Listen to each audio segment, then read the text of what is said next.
A wave 24 meters tall rolled through empty water and nobody saw it. A buoy did. On the 9th of May 2018, 640 kilometers south of New Zealand, an instrument recorded a single crest of 23.8 meters. No ship was under it. If one had been, no helicopter could have reached it. These are the roaring Forties, the only latitudes on Earth where wind circles the planet without touching land. Nothing slows it, but wind is not what kills out here. The water it leaves behind is, and it has been killing the same way since 1905. That buoy had only been in the water for about 2 months. On the 2nd of March 2018, the New Zealand naval vessel HMNZS Wellington dropped a replacement triaxis directional wave buoy near Campbell Island, a treeless lump of volcanic rock in the sub-Antarctic, several hundred kilometers beyond the last inhabited coast. The mooring had been redesigned specifically to survive the fatigue of that water. The old buoy had been beaten apart. That detail should already tell you something. The instrument built to measure the sea kept getting destroyed by the sea it was measuring. The record it captured on the 9th of May was not a single freak spike sitting in an otherwise calm ocean. The significant wave height that day was 14.9 meters. Significant wave height is not the biggest wave, and it is not the average wave. It is the average height of the largest third of the waves, passing a point. So when an oceanographer says the significant wave height was 14.9 meters, what they mean in plain language is that the routine sea state, the ordinary background condition, the thing happening again and again without pause, was a procession of walls roughly the height of a 5-story building. The 23.8-meter crest was simply the one that stacked at the right moment. Tom Durant, the senior oceanographer at Met Ocean Solutions who reported the measurement, called it the largest wave ever recorded in the Southern Hemisphere. The wind driving it was around 65 knots. Not a hurricane by tropical standards, a strong storm, an ordinary strong storm, in an ocean where ordinary strong storms have thousands of kilometers of open water to work with. Here is the part people get wrong immediately, and it matters for everything that follows. Height is not what breaks ships. Steepness is. A 20-meter swell with a long period, moving in a single organized direction, will lift a well-handled vessel and set it down again, and the crew will describe it later as uncomfortable rather than dangerous. The same energy compressed into a shorter, steeper wave that curls and breaks is a completely different physical object. Seawater weighs a little over a ton per cubic meter. A breaking crest is not a push. It is a mass arriving. When a breaking wave face collapses onto a hull, the load is delivered in a fraction of a second across a small area, and no amount of confidence about the boat's strength changes the physics. Racing yachts have had their coach roofs caved in. Steel fishing vessels have had wheelhouse windows blown inward. That is the mechanism to hold on to. Everything else in this story is about what turns the Southern Ocean's enormous, patient, rolling energy into something short and steep and vertical. To understand why the energy exists at all, you have to look at the planet from directly above the South Pole, which is not how most people ever look at it. From that angle, the familiar map disappears. There is Antarctica in the center. Around it, a continuous ring of water. And around the edge of that ring, at 40 to 50 degrees south, almost nothing. A thin tail of South America, Tasmania, New Zealand's South Island, a scattering of specks, Kerguelen, Heard, the Crozets, Macquarie, the Falklands, South Georgia, most of them uninhabited except by a handful of scientists and a very large number of birds. In the Northern Hemisphere, the same band of latitude contains North America, Europe, and most of Asia. In the Southern Hemisphere, it contains water. The wind itself is not mysterious. Warm air rises near the equator, moves poleward at altitude, cools, and sinks in a belt of high pressure that sits at roughly 30 degrees south. Around 60 degrees south, there is a permanent belt of low pressure, a trough of endlessly regenerating storms fed by the temperature contrast between Antarctic air and everything to the north. High pressure on one side, low pressure on the other. Air moves from high to low. That is the whole engine. But the Earth is rotating underneath the moving air. And the Coriolis effect bends that flow until it is no longer running from north to south at all. It runs west to east, parallel to the pressure lines, in a permanent circulating river of air that never has to stop, never has to reorganize, and never has to negotiate with a mountain range. That last point is the one that changes everything. In the Northern Hemisphere, wind belts get chewed up. The Rockies interrupt them. The Himalayas interrupt them. Continents heat and cool at different rates from the oceans beside them, which distorts the pressure fields and breaks the flow into cells and seasons. In the Southern Ocean, there is nothing to chew on. Between 40 and 60 degrees south, the only significant obstruction on the entire surface of the planet is the tapering point of South America, and even that is not a barrier so much as a nuisance. It interrupts the flow for a few hundred kilometers, and then the wind is back over open water and rebuilding. Sailors named the bands by what they sound like: the Roaring Forties, the Furious 50s, the Screaming 60s. Those names are 300 years old, and they were not marketing. So the wind is constant. That is the first answer, and it is the answer most people stop at. It is also incomplete in a way that has cost hundreds of lives, because wind alone is survivable. Crews reef down, they slow the vessel, they turn to a manageable angle, they wait it out. Wind is a condition you manage. The problem is what the wind does to the water, and specifically what it does to water when it has an unlimited runway. The technical term is fetch, the distance over which wind blows across open water in a consistent direction. It is a boring word for a violent idea. Wind transfers energy into the sea surface continuously as long as it keeps blowing over it. In a lake, that transfer stops at the far shore, and there is a hard ceiling on how big a wave can grow. In the North Atlantic, a storm has maybe 3,000 or 4,000 kilometers to work with before the wave field runs into Europe or America. In the Southern Ocean, a storm system tracking east has, in principle, the entire circumference of the planet at that latitude. Roughly 30,000 kilometers of uninterrupted water. The waves do not run out of room. They run out of storm. And when the storm finally weakens, the waves it built do not stop.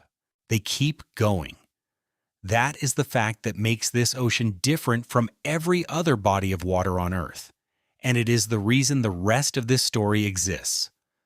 A wave is not made of water traveling forward. It is made of energy traveling forward through water that mostly stays where it is, moving in circles. Energy travels efficiently. Once a swell has organized itself into long, smooth, evenly spaced waves, it loses very little as it goes. Southern Ocean swells routinely travel thousands of kilometers from the storm that made them. Swell generated in the Southern Ocean has been tracked all the way to the coast of Alaska. That means the water arriving at your hull was not made by the weather you can see. It was made by weather that has already finished hundreds or thousands of kilometers away, possibly days earlier. And quite possibly by a system that never appeared on any forecast you looked at because it was never going to come near you. Sit with that for a moment because it changes what a forecast is worth.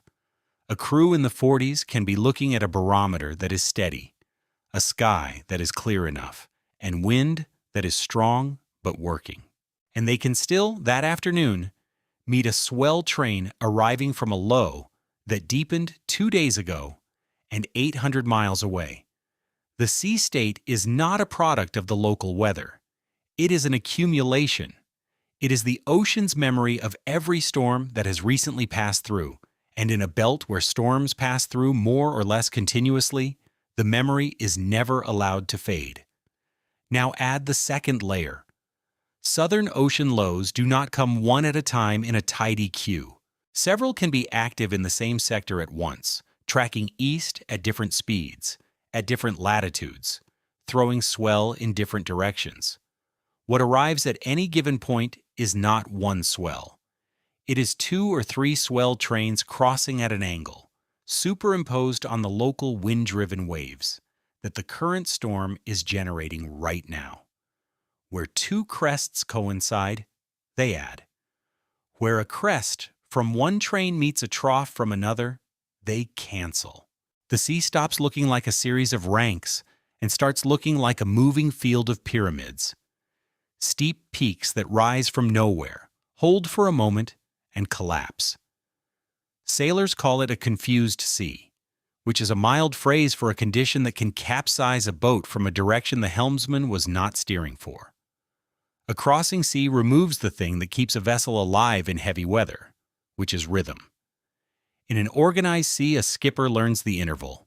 The bow rises, the boat pitches, the deck settles, and there is a beat of relative calm before the next one. Everything a crew does in a storm, moving across the deck, adjusting a sail, opening a hatch, changing a filter, getting a warm drink to someone who is failing, happens inside those beats. In a crossing sea, the beats disappear. Waves arrive out of sequence. A vessel that has been knocked down on one axis is still recovering when it takes a hit on another. The crew stops working and starts holding on. And the moment a crew stops being able to work, the list of problems they can solve gets much shorter. There is a heavier version of this. When a vessel is rolled far enough by one wave that its mast or superstructure goes into the water, its righting ability depends on getting back upright before the next crest arrives. Naval architects can calculate a vessel's stability curve precisely. What they cannot calculate is the sea's willingness to leave a boat alone for 8 seconds. In a crossing sea, it often will not. So the wind explains the energy. The absence of land explains why the energy has nowhere to stop growing. And the crossing swells explain why the sea can be violent in ways the local weather does not predict. That is already a serious problem, and for a long time it was the only problem people talked about. But it is still not the thing that has done the most killing because open ocean, for all its size, is at least deep. Deep water is comparatively honest. The waves are enormous, but they are usually long, and a long wave lifts rather than strikes. The real trouble starts when all of that energy runs into somewhere shallow. Underneath the wind belt, driven by it, there is a second circumpolar system that most people have never heard of, and that no ship in these latitudes can ignore. The Antarctic Circumpolar Current is the largest ocean current on the planet. It runs eastward around Antarctica in an unbroken loop, and it is the only current in the world that connects the Atlantic, Pacific, and Indian Oceans directly to each other without ever meeting a coastline that forces it to turn. For decades, the standard figure quoted for its transport was around 134 million cubic meters of water per second. Then, between 2007 and 2011, a line of moored instruments was placed across the Drake Passage at higher resolution than had ever been attempted, and the measured mean came out at 173.3 million cubic meters per second, about 30% larger than the number that had been sitting in the textbooks and the climate models. For comparison, every river on Earth combined delivers something on the order of 1 million cubic meters per second to the sea. This one current moves more than 170 times that, continuously, forever. Water that heavy does not stop for anything. It has to go somewhere, and there is exactly one place on the circuit where it gets pinched. Look at the map again from above the pole. Antarctica is a broad circle. Around most of it, the current has thousands of kilometers of width to spread through. But at the southern tip of South America, the continent reaches down toward the Antarctic Peninsula, which reaches up toward it, and the gap between them narrows to roughly 800 kilometers. That is the Drake Passage. It is the narrowest point on the entire circumpolar circuit, which is precisely why oceanographers put their instruments there.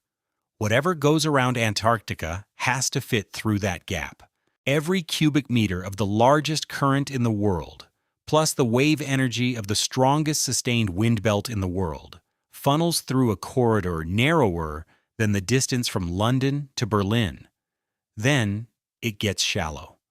The Drake Passage is not a uniform deep channel. At its northeastern end, running east from Cape Horn, there is a submarine ridge called the Birdwood Bank, part of the Scotia Arc. It rises out of the abyssal plain to depths of 50 to 100 meters, 300 kilometers long from east to west. On either side of it, the water is deep, and on top of it, the water is shallower than the height of many office buildings. There is more shallow ground beyond it, the continental shelf that extends south from Tierra del Fuego, and the platform around the Falklands. So the sequence, from the perspective of a swell rolling east out of the Pacific, is this: thousands of kilometers of deep, unobstructed water in which to grow. Then a narrowing. Then, abruptly, a floor rising underneath it. What happens next is the single most important physical process in this story, and it has almost nothing to do with wind. A wave in deep water is a circular motion of water particles that extends well below the surface, roughly half a wavelength down. A long, powerful swell with a 200-meter wavelength is stirring water 100 meters beneath the crest. As long as the seabed is deeper than that, the wave has no idea the seabed exists. It travels, unaffected. But once the water shallows to less than about half a wavelength, the bottom of that circular motion starts dragging on the seafloor. Friction slows the base of the wave. The top does not slow down. The wave begins to shorten and pile up on itself. The wavelength contracts, the crest rises, the front face steepens. The energy is still there. It has nowhere to go but up and forward. Translate that. A 12-meter swell in deep water with a long period is a hill you climb and descend, uncomfortable and enormous, but survivable. The same swell over a rising bank becomes shorter and steeper until the face becomes near vertical. The crest outruns its own base, and it breaks. And a breaking wave, as we have already established, is not a lift. It is a delivery of mass. Sailors in the age of sail had a name for what this produced off Cape Horn. They called them graybeards. Long, gray, foam-streaked crests, distinguishable from ordinary heavy seas because of what they did, rather than how they looked. They did not lift a vessel, they fell on it. The mechanism was described accurately by men who had no idea about wavelength ratios or shoaling coefficients. They simply noticed that the water changed character near the horn, and that ships stopped being able to take it the way they had taken it out in the open Pacific. Put the whole chain in order, because from here on, everything that goes wrong in this story is some version of the same chain. Nothing stops the wind. So the wind builds waves without limit. So the waves become swell that outlives the storm and crosses oceans. So multiple swell trains arrive at once from different directions and make a confused, steep sea in which crews cannot work. So when that sea meets a narrowing passage or a rising bank, it converts from long and rolling into short and breaking. So the load on a hull stops being a push and becomes an impact. And somewhere in the middle of that chain, people have to decide whether to keep going. Which brings up the obvious question. If this is all so predictable, and the pressure belts, and the current, and the banks have been in the same place for millions of years, how did anyone ever live here? Somebody did, for a very long time, and by doing almost exactly the opposite of what everyone who came after them did. The Yagan, also called the Yamana, occupied the archipelago at the very bottom of South America. The channels and islands between the southern shore of Tierra del Fuego and Cape Horn itself, Archaeological sites in the region date back thousands of years, some interpretations pushing the occupation of the area to around 11,000 years before the present. They were maritime hunter-gatherers. They lived from the sea. They took shellfish, sea lions, birds, fish, and occasionally the enormous windfall of a beached whale. They traveled by canoe, built from local beach, sealed at the joints with grass and algae, fragile enough that a family might build 1 or 2 new ones a year. And they kept a fire burning aboard the canoe itself, on a bed of sand and mud, because, in that climate, the difference between wet and warm and wet and cold is the difference between a hard day and a dead person. The Spanish name for the region, Tierra del Fuego, land of fire, came from Europeans seeing those fires from offshore. Now look at the geography of what they did. They lived on the edge of the Drake Passage, at the exact point where the world's largest current squeezes through and the swell breaks over the banks. And they did not go out into it. Their entire operating pattern was inside the channels. The Beagle Channel, the network of sheltered waterways threading between islands, the lee shores, the coves. They moved between food sources on protected water. The open Drake, a few dozen kilometers from where they lived, was not part of their world. It is easy to file that under limited technology and move on. That would be a mistake, and it is worth being blunt about why. A bark canoe with an open fire in it is not a vessel that survives a breaking sea, which is exactly the point. The Yagan had a boat perfectly matched to the water they actually used, and a rule about which water that was. Their survival did not come from being able to take the Southern Ocean.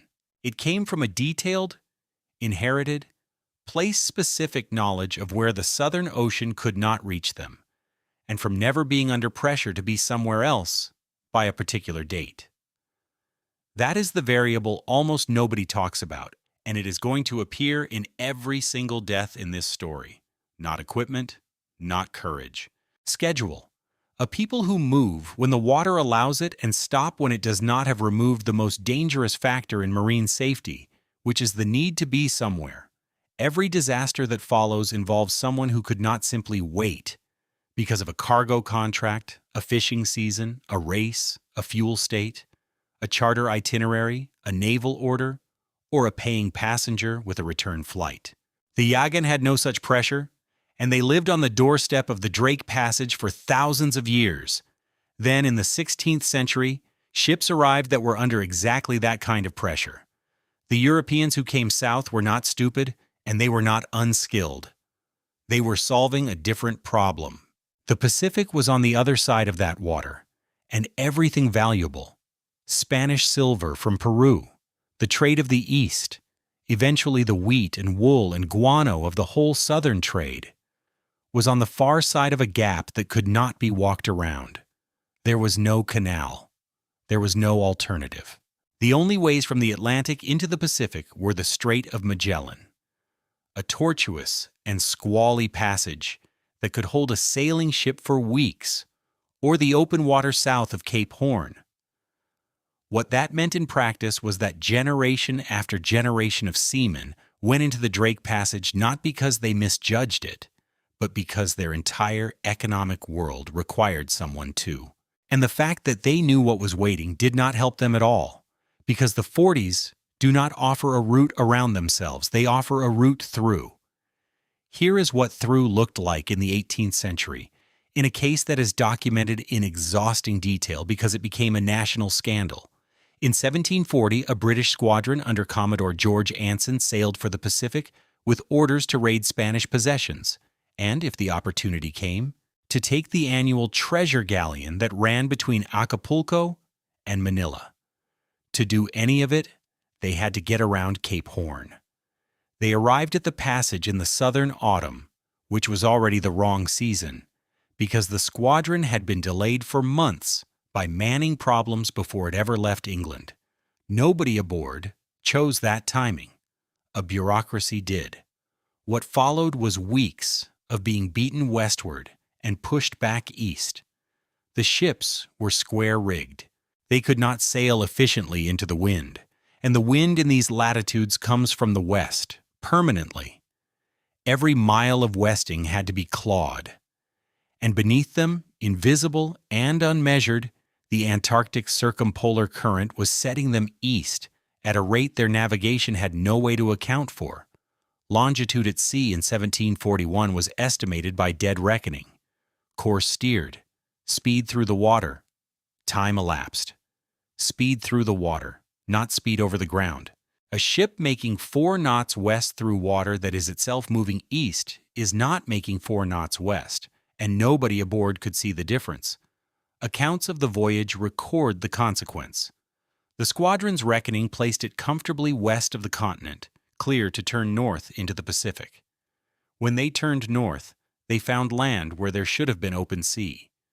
They had made far less westing than their calculations claimed. They had to turn back south and start again, into the same wind, with crews that were already collapsing. They were collapsing from scurvy, vitamin C deficiency after months at sea on salt provisions, and it does not present the way most people imagine. Old healed wounds reopen. Scar tissue from injuries years earlier comes apart because the collagen holding it together stops being maintained. Teeth loosen. Legs swell and blacken. Men become too weak to haul on a line. And in a square rigger, everything from reefing a topsail to wearing ship depends on enough hands being able to pull at the same time. As the crews weakened, the ships became less able to work to windward, which meant more time in the passage, which meant more scurvy. It was a closed loop with a floor made of dead men. Scurvy claimed more than 200 lives across the squadron before the survivors reached Juan Fernandez Island in June 1741. Anson's flagship Centurion alone logged over 40 deaths during the passage phase. Across the whole expedition, the commonly cited figure is more than 1,300 dead. The overwhelming majority from disease rather than from combat. One ship never made it through at all. HMS Wager lost contact with the squadron during the rounding, was driven onto the coast of what is now southern Chile, and broke up. Of roughly 250 men aboard, around 140 reached land alive. What happened afterwards on that island? The breakdown of authority, the mutiny, the courts-martial back in England, became one of the most notorious scandals in the history of the Royal Navy, and it happened because the Southern Ocean held a squadron in place for weeks until it fell apart. Notice what actually killed those men. Not a single catastrophic wave, not a shipwreck for most of them. Duration. The Forties held them, and holding was enough. That is a mechanism worth naming clearly, because it is going to reappear in a much more precise form. The belt does not have to sink you. It only has to refuse to let you leave for long enough. But there is a second half to that geometry. And it made the Southern Ocean one of the most economically important places on Earth, rather than simply a graveyard. The wind blows west to east. Anson was trying to go the other way. Turn the problem around, sail east instead of west. And the same wind that destroyed his squadron becomes the fastest free ride available on the surface of the planet. A square rigger with the wind on the quarter, in a permanent gale, in water with no shipping and no shoals, can average speeds that no other sailing route on Earth will give you. Sailors called it running the easting down. Once you were in the belt, you stayed in it and let it throw you across the bottom of the world. And in the middle of the 19th century, somebody worked out how to do that mathematically instead of by habit. The shortest path between 2 points on a sphere is not a straight line on a Mercator chart. It is a great circle. On a voyage from England to Australia, the Great Circle route dives far south, much further south than the comfortable conventional track most masters had been sailing. John Thomas Towson, an English scientific instrument maker and later an examiner of masters and mates at Liverpool, produced the tables that made Great Circle navigation practical for working shipmasters rather than a theoretical exercise. His tables to facilitate the practice of Great Circle sailing appeared in 1848, and he later refined the method into what he called the composite Great Circle route, a compromise track that took the shortest practical path but capped how far south a ship would be allowed to go because the pure Great Circle from England to Australia would take a vessel into the ice. The American naval officer Matthew Fontaine Maury was doing complementary work on winds and currents from the other side of the Atlantic.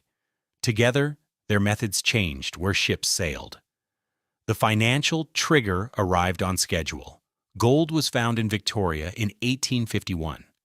Suddenly, there were tens of thousands of people who urgently wanted to reach Australia, and ship owners with a strong incentive to get them there before their competitors. The Marco Polo, built in Canada in 1851 and commanded by James Nichol Forbes, ran from Liverpool to Port Phillip Heads in 1852 in 68 days. That was not an incremental improvement. That was a transformation of what a voyage to the far side of the world meant. So here is your first genuine reversal, and it is the opposite of the story people expect. Ships did not end up in the Roaring Forties because they were blown there, or because they got lost, or because they had no better option. From the 1850s onward, they went there deliberately, at the recommendation of the best navigational science available, because it was the fastest way to make money. That stretch of ocean was chosen on purpose. It was a business decision, and by the numbers, it was a correct one. The bill for that decision was paid in a specific and repeated way. Running the easting down means running before enormous following seas. A vessel with a big sea behind it is being overtaken from astern by moving walls of water. If a crest catches the stern and lifts it, while the bow is buried in the back of the previous wave, the ship can be thrown sideways, broaching, and a broached square rigger with a full press of canvas has its masts and its entire stability curve at the mercy of the next crest. If the crest breaks over the stern instead, it fills the deck, sweeps whatever is not lashed, and takes men with it. Ships were pooped. Men went over the side in water at 5 or 6 degrees in a following gale from a vessel that could not turn back to get them. There was no realistic recovery. 19th century logbooks record these losses in a single line because they were routine. And that was the fast direction, the profitable direction, the direction the mathematics recommended. Going the other way, west around the Horn, into the wind, the way Anson had, remained what it had always been.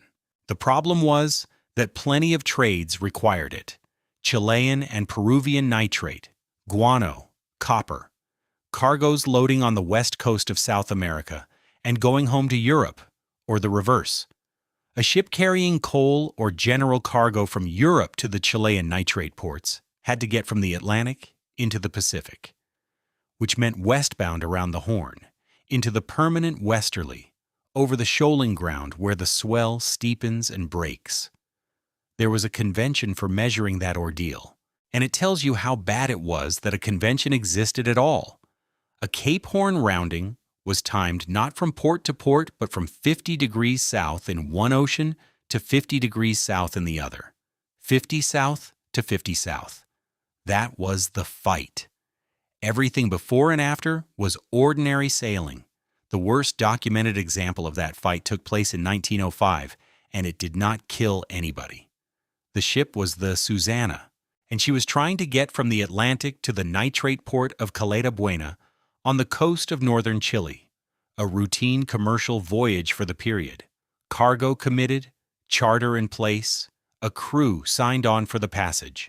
Sources describing her differ on details. Some accounts call her a 4-masted bark, others a full-rigged ship, and the crew numbers vary between retellings. That is normal for a vessel remembered mainly through the Cape Horn literature rather than through a formal investigation. And it is worth saying plainly rather than papering over. What is consistent across the accounts and what has survived as the durable figure is the time. 99 days, between 50 south and 50 south. Understand what that number contains. She entered the fight at 50 degrees south in the Atlantic. Ahead of her was a stretch of roughly 1,000 nautical miles, to get around the corner and back up to 50 degrees south on the Pacific side. The kind of distance a well-found sailing ship in favorable conditions would expect to cover in under a fortnight? It took her more than 3 months. 99 days of the same operation, repeated. Beat to windward on one tack, take the weather, tack, lose most of the ground you gained, do it again. Weeks in which the noon position was further east than the noon position the week before. The circumpolar current setting her back underneath, while the westerlies pushed her back on the surface. The pressure on the master was entirely commercial and entirely ordinary. There was no alternative route. The Strait of Magellan was an option for steamers and a trap for a big square rigger, narrow, squally, with strong tidal streams and no room to maneuver under sail. Turning around and going the other way meant sailing east around the entire planet to reach a port on the west coast of South America, which some ships genuinely did when the Horn defeated them, but which meant months more at sea and a charter torn up.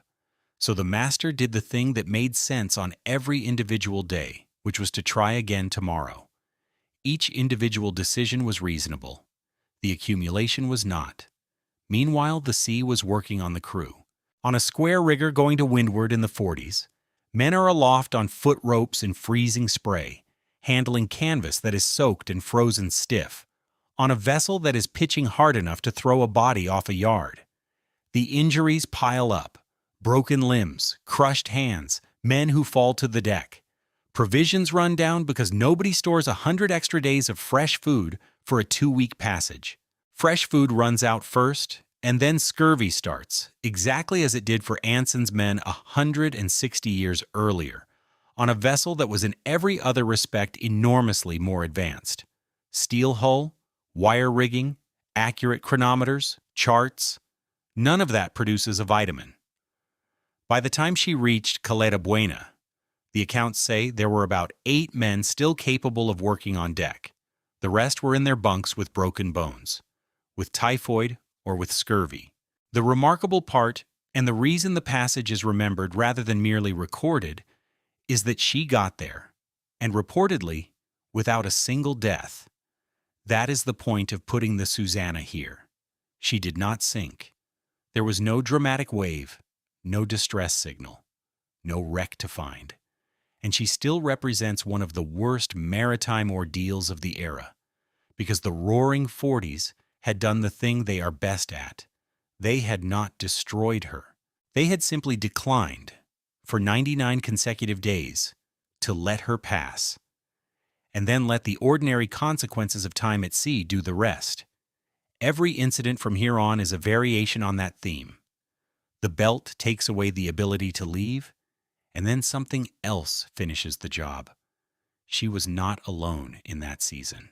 The 1905 period is remembered across Cape Horn accounts as an exceptionally destructive stretch for westbound sailing vessels, with ships delayed for months, dismasted, forced to give up and run for the Falklands, or lost outright. But the era that produced those passages was already ending, and it ended for a reason that had nothing to do with seamanship. Steel hulls got stronger. Steam engines got efficient enough to be economical over long distances, and a powered ship does not care which way the wind is blowing. It cares about coal. And then, on the 15th of August 1914, the Panama Canal opened. That single piece of engineering did what 3 centuries of navigation could not. It removed the requirement. A ship going from the Atlantic to the Pacific no longer had to go anywhere near 50 degrees south. Commercial traffic around Cape Horn collapsed within a generation. The great square riggers were sold off, hulked, converted, or lost. By the middle of the 20th century, the route that had defined deep-sea sailing for 300 years was commercially finished. So the problem was solved. Human beings had spent 3 centuries losing ships in that water, and had finally responded in the only genuinely intelligent way available, which was to stop going there. Except that is not what happened. The traffic in the Southern Ocean did not stop. It changed shape, and then it grew, because the reason people went there was never only that it was in the way. It was also that it was full of things worth having, and remote enough that nobody was watching. Whaling had already established itself in the sub-Antarctic before the canal opened. The Norwegian Carl Anton Larsen founded the shore station at Grytviken on South Georgia in 1904, in a sheltered harbor on an island at 54 degrees south, with no permanent population and no rescue capability of any kind. Sealing had come before that, and had been so effective in the 18th and 19th centuries that some island populations of fur seals were reduced almost to nothing. Men were living and working for years at a time on islands beyond the reach of any help because the resource was there and the profit was real. Then came the deep-water fisheries, and this is where the modern story begins. The Patagonian toothfish is a large, slow-growing, long-lived predator that lives in cold, deep water around the subantarctic islands. On a restaurant menu in the United States, it is Chilean sea bass. It is white, oily, extremely forgiving to cook, and in the 1990s it became one of the most valuable wild-caught fish in the world. The stocks are around places like South Georgia, Kerguelen, Heard Island, the Crozets, and the shelf edges of the Southern Ocean, which is to say in the furious 50s, thousands of kilometers from the nearest hospital, in water that has just come around from the Forties with all its energy intact. The economics of that fishery are the whole explanation for the deaths that follow. A toothfish longliner sets tens of thousands of baited hooks on lines many kilometers long. Setting and hauling that gear takes hours, and it has to happen on an open working deck in weather that is genuinely hostile by men standing at a rail. The fish are worth enough that a full hold pays for the voyage several times over. The licensed fishery is managed under an international convention with quotas and observers. Alongside it, through the 1990s and 2000s, there was a large illegal fleet. Reflagged vessels, obscured ownership, fishing the same grounds without quota or oversight, in vessels that were often old and under-maintained, crewed by men who had very little leverage over what happened aboard. How far that went is documented in a single extraordinary pursuit. On the 7th of August 2003, the Australian patrol vessel Southern Supporter sighted the Uruguayan-flagged Viarsa 1, apparently fishing illegally inside the Australian Economic Zone around Heard Island and the McDonald Islands. The Viarsa ran. The Southern Supporter followed. What resulted was a chase of 21 days and roughly 3,900 nautical miles across the Southern Ocean, through ice, in winter, at latitudes where a mechanical failure aboard either vessel would have been an emergency, neither could have solved. Australia could not finish it alone. The South African salvage tug John Ross and the polar vessel S.A. Agulhas joined, along with the British Fisheries Patrol vessel Dorada out of the Falklands. The Viarsa was finally surrounded and boarded on the 28th of August, about 2,000 nautical miles southwest of Cape Town. Take the operational lesson out of that story and set it aside, because it is going to matter shortly. It took a coordinated effort by 3 countries, involving an icebreaker and an ocean-going salvage tug, 3 weeks and nearly 4,000 miles to catch a fishing boat in the Southern Ocean. That is the same physical geography that governs a rescue. Distance does not care why you are crossing it, and the men working on those vessels, legal and illegal alike, were doing it in the belt we have just described, in the months when it is at its most violent.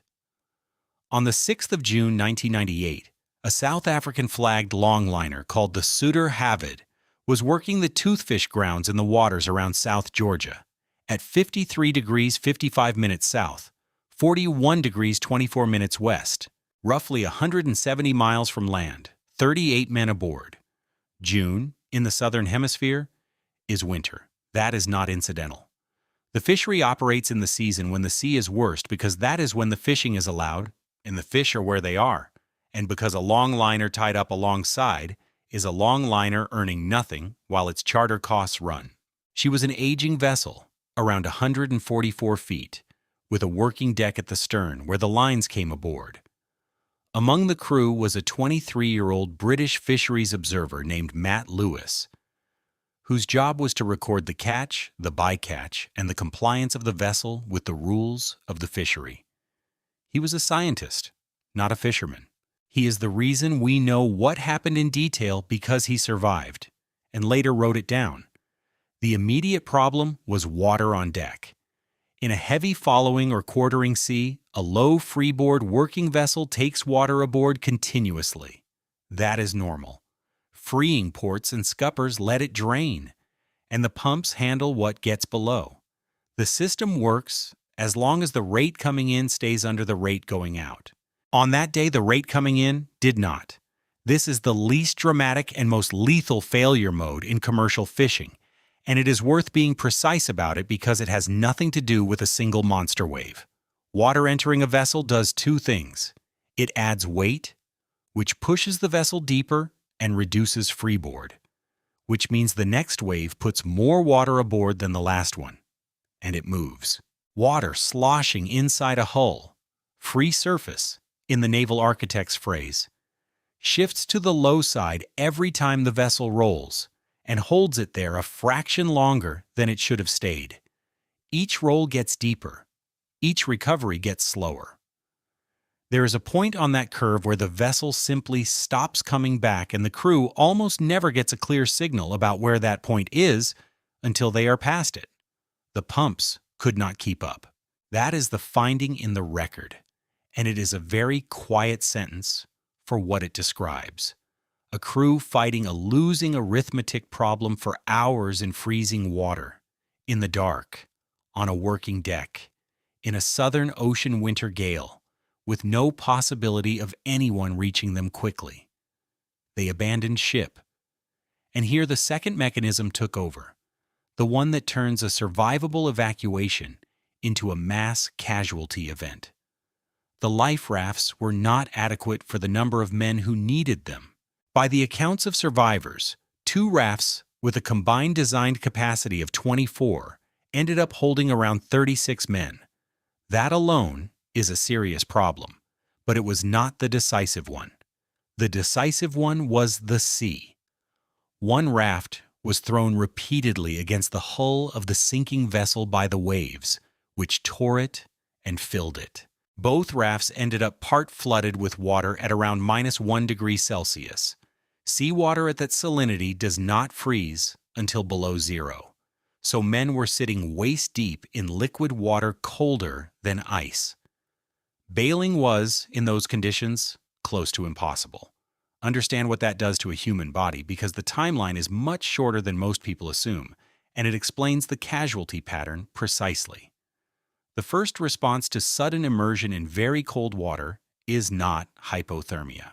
It is cold shock, an involuntary gasp followed by hyperventilation that can run several times the normal breathing rate, along with a spike in heart rate and blood pressure. It lasts roughly a minute. If your head goes under during that gasp, you inhale water and it is over. And this kills people who are strong swimmers, wearing flotation in full view of help.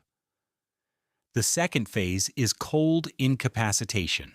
Over the following minutes, blood is shunted away from the limbs, muscles cool, and the hands go first. You lose grip.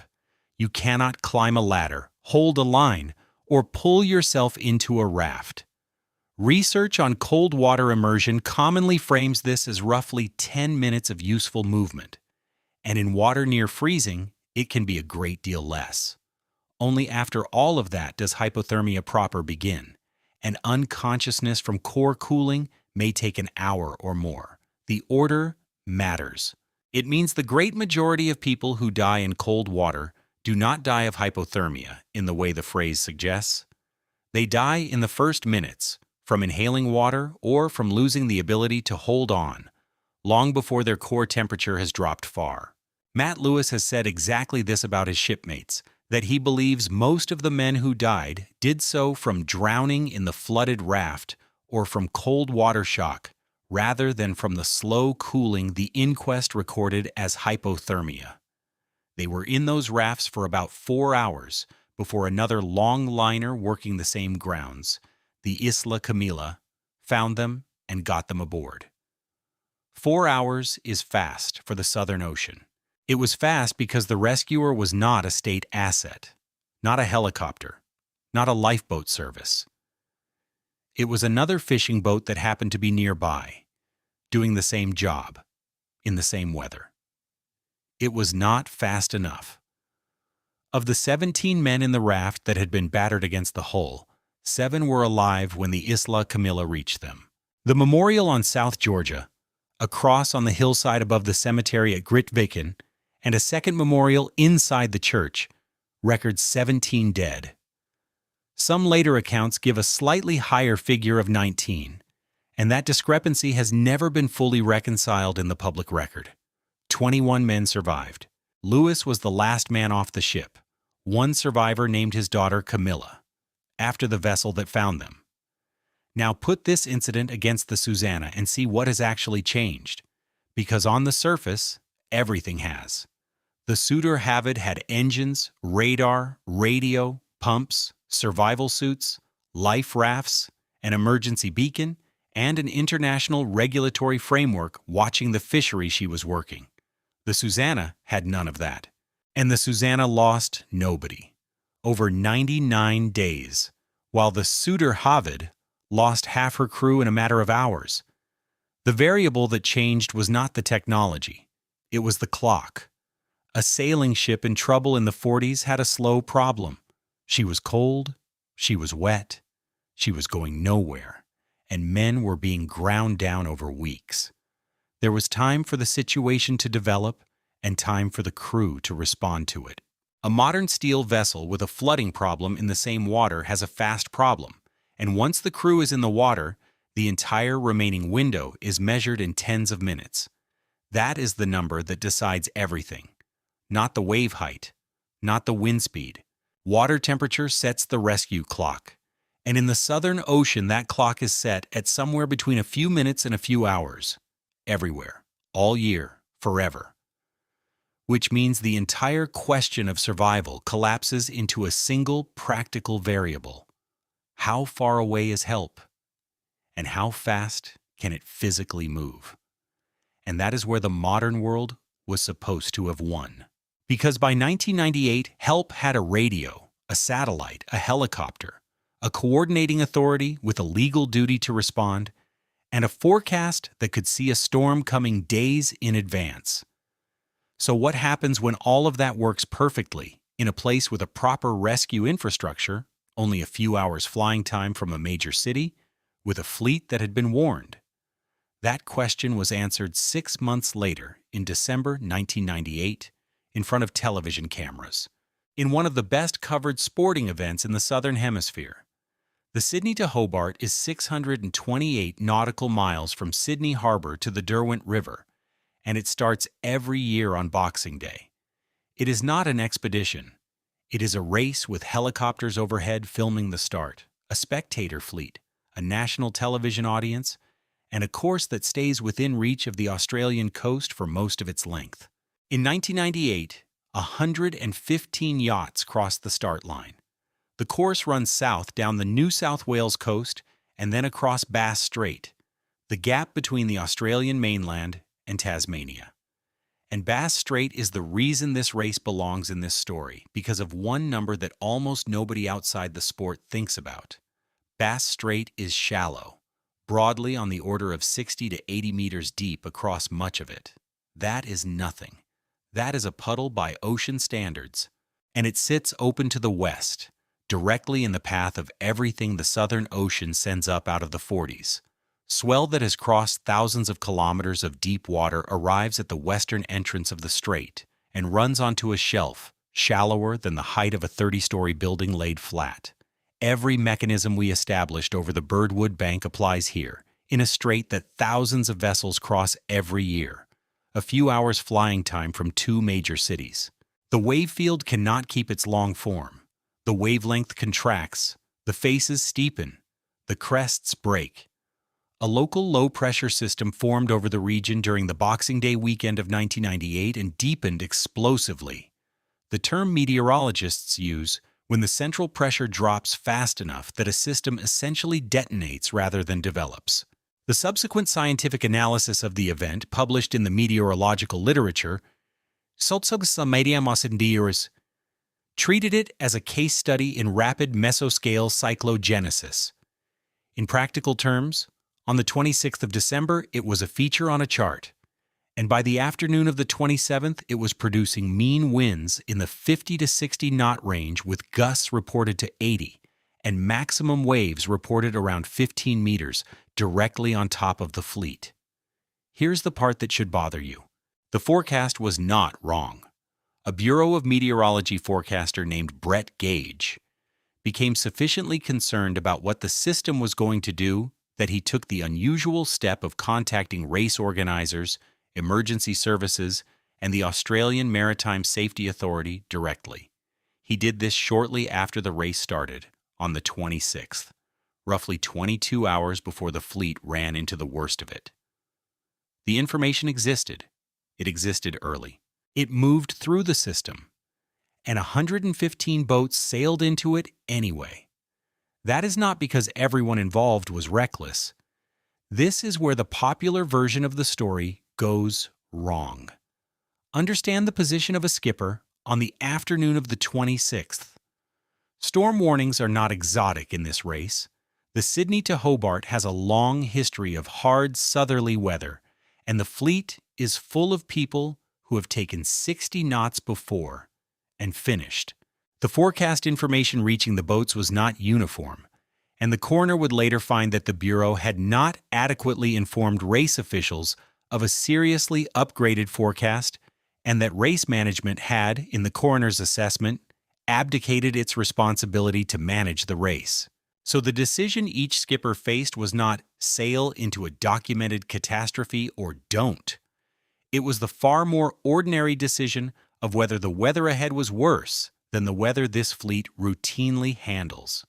And underneath that, geography was already closing the door. A fleet strung out down the New South Wales coast heading for Bass Strait has shelter behind it and open water in front of it. The nearest genuinely useful refuge was the small port of Eden, near the bottom of the New South Wales coast. To use it, a boat had to make the decision early enough to still be north of the strait when conditions arrived. 66 boats eventually retired, and many of them ran for Eden.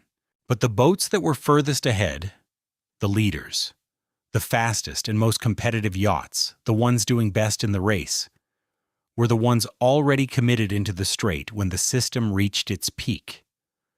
The better you were doing, the worse your position became. That is a genuinely nasty inversion, and it is the same one that catches climbers who are ahead of schedule on a summit day. What the fleet then experienced was not primarily a wind event.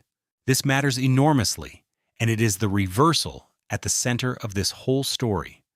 Boats in the 1998 Sydney to Hobart were not blown apart. They were struck. The seas in Bass Strait that afternoon were not the long, organized, terrifying but manageable swell of the deep southern ocean. They were shoaling, breaking seas, short in wavelength and near vertical in the face, because the shallow strait had converted the incoming energy into exactly that. Crews reported waves that stood up and collapsed rather than rolled. And a 15-meter wall of water that breaks is a fundamentally different object from a 15-meter wall of water that does not. The results were mechanical, and they were fast. The yacht stand aside was rolled by a wave that destroyed her superstructure and left her crew clinging to a hull with the coach roof torn open. The yacht Sword of Orion was knocked flat by a breaking wave and rolled through a full 360 degrees. In that roll, the Olympic sailor Glyn Charles, who was on the helm, was thrown from the boat. His harness tether failed. He was in the water, visible from the yacht, and the crew could not reach him. A dismasted, disabled yacht in a breaking sea does not maneuver, and getting a person back aboard in those conditions is an operation that boats in perfect condition struggle with. He was lost on the 27th of December. On the yacht business post Naiad, a rollover put the boat's mast in the water and knocked out the engine and electrics. The skipper, Bruce Guy, suffered a heart attack during or immediately after the rollover and died aboard. In the same sequence, crewman Phil Skeggs was trapped underwater beneath the boat during a knockdown and drowned.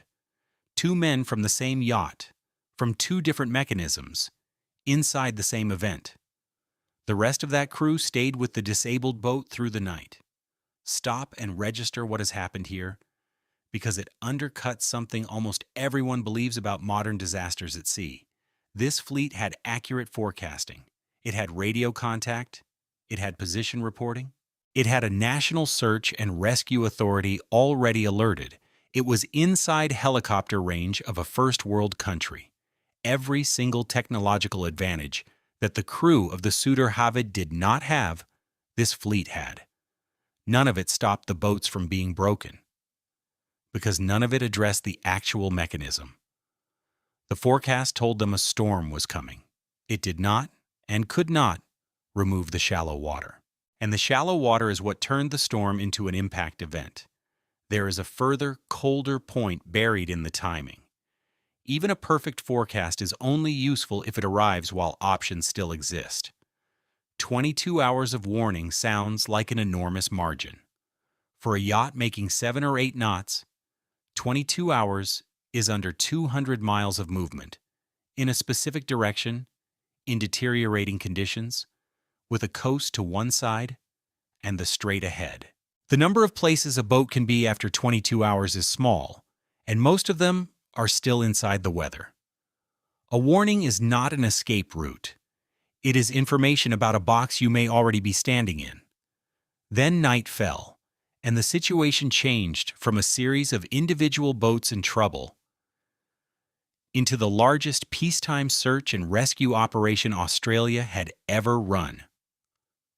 One of the boats that went down that afternoon was the oldest kind of thing in the fleet. The Winston Churchill was a 15-meter wooden sloop built in 1942, a veteran of the very first Sydney to Hobart in 1945, sailed by people who knew exactly what she was. She had 9 aboard. She was holed, she filled, and she sank fast enough that the crew went into 2 life rafts. Then the rafts became the emergency. A life raft is not a boat. It is an inflatable canopy designed to keep people out of the water and visible.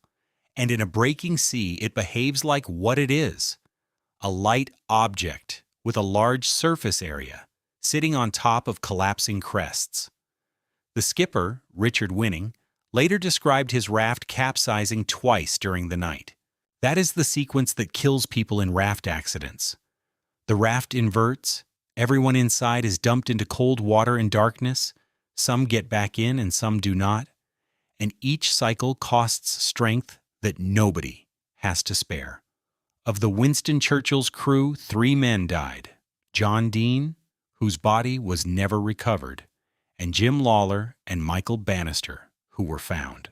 The others survived in rafts through a night on which nothing could reach them, and were located the following day.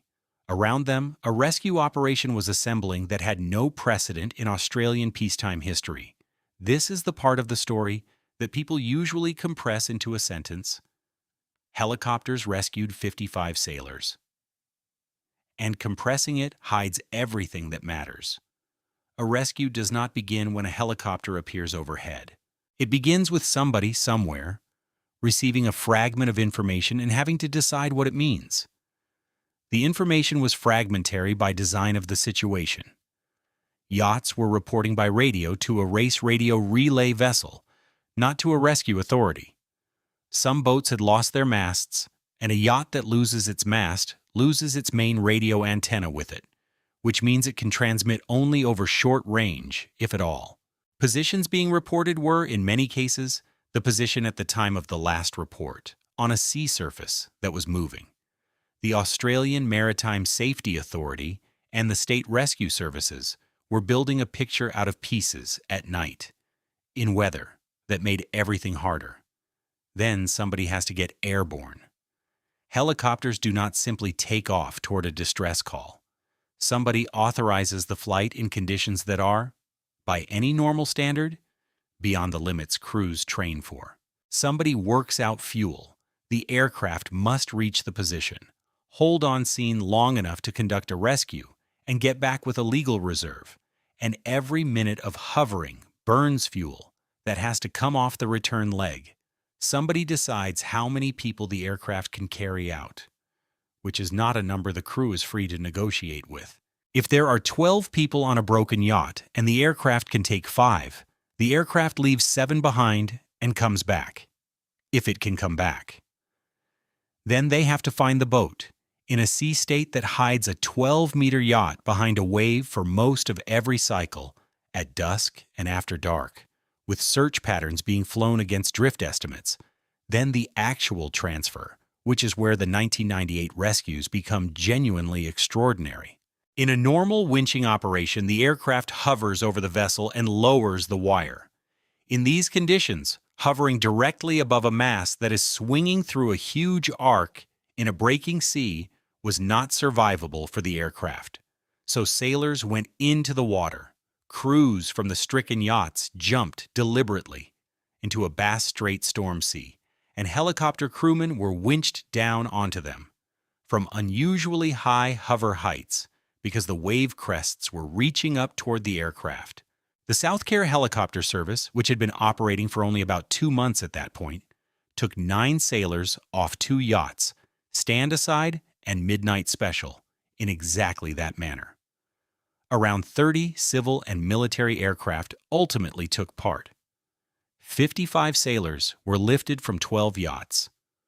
Put yourself precisely there for 1 second, because it is the least appreciated fact about the whole event. To be rescued, you had to first make the situation worse. You had to leave the disabled but floating object you were on and enter the water that had already killed several people that day, on the understanding that a stranger on a wire would find you before the cold got you. Then, a rescue swimmer, who had a warm, dry aircraft and a career and a family, went down into the same water on purpose, repeatedly, all night. Rescuers do not stand outside the danger. They enter it.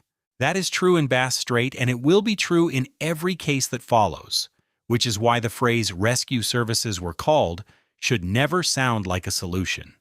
6 sailors died. 5 yachts were lost.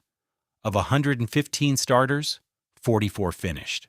The winner on handicap was a small boat called Midnight Rambler, whose crew had made the deliberate decision to slow down and take the seas at an angle that kept the boat under control, rather than pushing for speed, which is worth noting because it is the only defense anyone found that night, and it is a version of the same defense the Yagan were using thousands of years earlier. The aftermath was serious, and it produced real change. A New South Wales coroner's inquest examined the deaths and was critical of both race management and the Bureau of Meteorology. One of its remedies was very specific. Forecasts in future had to carry maximum wind gust speeds and maximum wave heights, not only average figures. That last detail is the whole documentary in miniature. A forecast that gives you the mean wind speed is describing a condition. A forecast that gives you the maximum gust and the maximum wave height is describing the thing that will actually hit you. The gap between those two numbers is where people had been dying. The Cruising Yacht Club of Australia's own review committee reported in June 1999 with a long list of safety recommendations, and they propagated outward into offshore racing worldwide. Mandatory qualifying passages, revised requirements for safety equipment and storm sails, changes to how crews are trained for heavy weather, better position reporting, changes to life raft standards. So the system got better. Genuinely better. That is not a cynical observation, and it should not be treated as one. But look hard at what those changes fixed and what they left alone. Improved forecasting, better position reporting, stricter raft standards, and better crew training all attack the same part of the chain. They make it more likely that someone knows you are in trouble and more likely that you survive until help arrives. None of them touch the 2 variables that did the killing. They do not make Bass Strait deeper, and they do not move the helicopters closer. In 1998, off the New South Wales coast, that second variable was survivable. It was survivable because the fleet was, at the worst of it, somewhere on the order of a couple of 100 kilometers from an Australian airfield. Helicopters could reach them, refuel, and come back. That single geographic accident is why the death toll was 6 rather than 60. Now take the same storm, the same broken boats, the same people in the water, and move the whole event south and west into the ocean the storm came from. There is no airfield. There is no helicopter. There is nobody on the horizon. And the nearest thing that can physically reach you is a stranger who is also alone, also in the storm, and days away. That is the situation that had already played out, in the same decade, in the same ocean, over and over. And to see how it works, you have to look at the people who go into the Southern Ocean not for cargo or fish, but on purpose, alone, for a race. Solo round-the-world racing exists because of the geography we have already described. A circumnavigation under sail means going the fast way, which means running the easting down through the Forties and 50s, the same conveyor Towson's tables recommended in 1848. The modern races, the Whitbread from 1973, the BOC Challenge from 1982, the Vendée Globe from 1989, all follow essentially the Clipper route. Down the Atlantic, turn left below the Cape of Good Hope, and then spend weeks or months in the Southern Ocean before coming back up past Cape Horn. Somewhere between a third and a half of the elapsed time of the race is spent in the belt. The boats changed everything about what that means. A modern racing yacht of this type is a 60-foot carbon fiber machine with a canting keel, water ballast, and enough sail area to be permanently overpowered. In the Southern Ocean, running before a gale, these boats do not go 7 or 8 knots the way a cruising yacht does. They go 20, 25, sometimes 30 knots, which sounds like a pure advantage. Get through the dangerous water faster. And it is the single most dangerous thing about them. Here is why, and it is straightforward physics with brutal implications. A boat sailing at 8 knots in a following sea is overtaken by the waves. They pass under it. A boat sailing at 25 knots in a following sea is traveling at close to the speed of the wave train, and instead of being lifted and passed, it surfs down the front face of a wave and drives its bow into the back of the wave ahead. The bow buries. The boat decelerates from 25 knots to almost nothing in a fraction of a second, and every kilogram of the structure, the keel, the rig, and the person aboard is subjected to that deceleration. The load is not from the storm. It is from the speed the boat is capable of. These vessels break themselves against the water by being fast, and they do it alone, in some of the emptiest water on the surface of the planet. There is a point in the South Pacific called Point Nemo, the oceanic pole of inaccessibility, the position on Earth furthest from any land in every direction. The nearest coastlines are about 2,500 kilometers away. Space agencies use the area as a disposal zone for deorbited spacecraft precisely because there is nothing there. It is routinely observed that when the International Space Station passes overhead, the closest human beings to a boat at Point Nemo are in orbit, 400 kilometers up, rather than anywhere on the surface. The Southern Ocean racing route goes near it. Every edition, a handful of people sail through the loneliest coordinates on the planet at 25 knots in a gale. So the question that hung over these races from the start was not whether boats would break. It was what could possibly be done when one did. On the 28th of December 1994, during the BOC Challenge, the French sailor Isabelle Autissier found out. Her objective was straightforward. She was leading her class and sailing hard across the southern Indian Ocean toward Australia.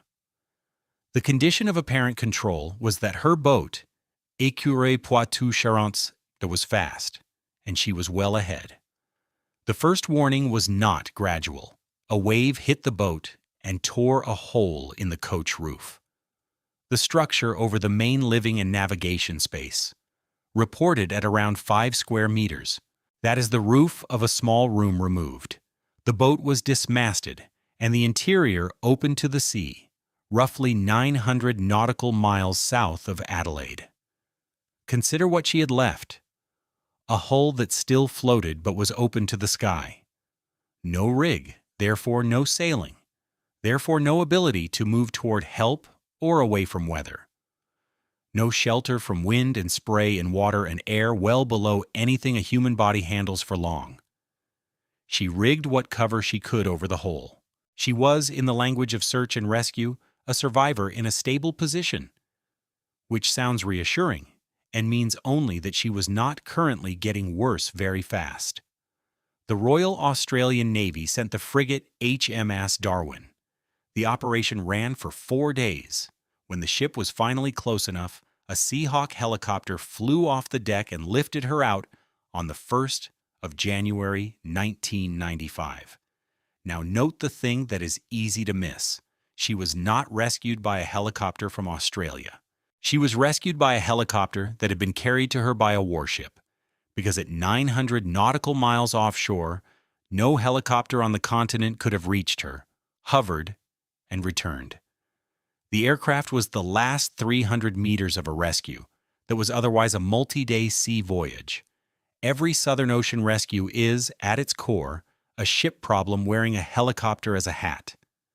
That was one boat. 2 years later, in the 1996-97 Vendée Globe, the ocean took several at once, and the response revealed something about the system that no amount of technology has fixed since.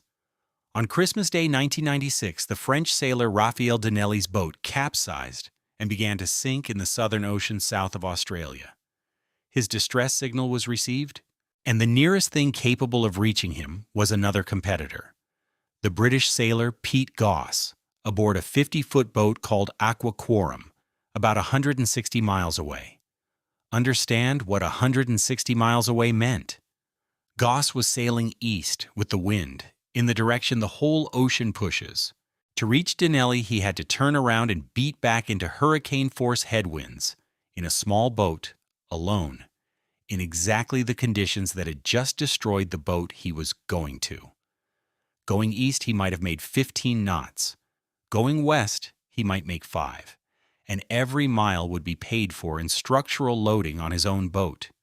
He turned around. He sailed into it. It took him 2 days. He found Dinelli. The Frenchman had been on a life raft, and by the accounts of the rescue, his yacht was almost entirely under by the time Goss reached him, with the sea washing over what was left. Goss got him aboard alive and continued the race with a passenger, and later received the Légion d'honneur from the French president for it. He also destroyed his own competitive position by doing it, which is a small thing next to a life and a large thing to a professional athlete, and he did it without any apparent hesitation in the record. That story is usually told as a story about courage. It is. It is also a diagnostic result, and the diagnosis is bleak. In 1996, in the most technologically sophisticated ocean race in the world, with satellite position reporting and a functioning international rescue system, the only asset that could physically reach a sinking man in the Southern Ocean was a lone competitor in a 50-foot boat who had to sail backwards through a hurricane for 2 days to get there. The technology worked. The distance did not care, and within 2 weeks, the same fleet demonstrated what happens when there is nobody close enough at all. On the 6th of January 1997, the Canadian sailor Jerry Roofs, who was lying second in the race, transmitted a message describing his conditions. Waves he put at around 15 meters and winds of over 80 knots. His position was in the South Pacific, several hundred nautical miles south of Point Nemo, which is to say in the single most isolated stretch of water on the planet, in the worst weather the planet produces. The next day, his Argos beacon stopped transmitting. There was a search. A cargo ship was diverted, and other competitors altered course to look. In that sea state, in that part of the world, a search means a handful of vessels crossing an enormous area of water with a horizon that vanishes behind every crest. Nothing was found. In July 1997, more than 6 months later, the wreck of his boat, Group LG2, came ashore on the coast of Chile. He was never found, and the exact sequence of what happened aboard has never been established. Any account that tells you precisely how Jerry Roofs died is telling you something the evidence does not support. And here is the detail that shows how thin the whole system was.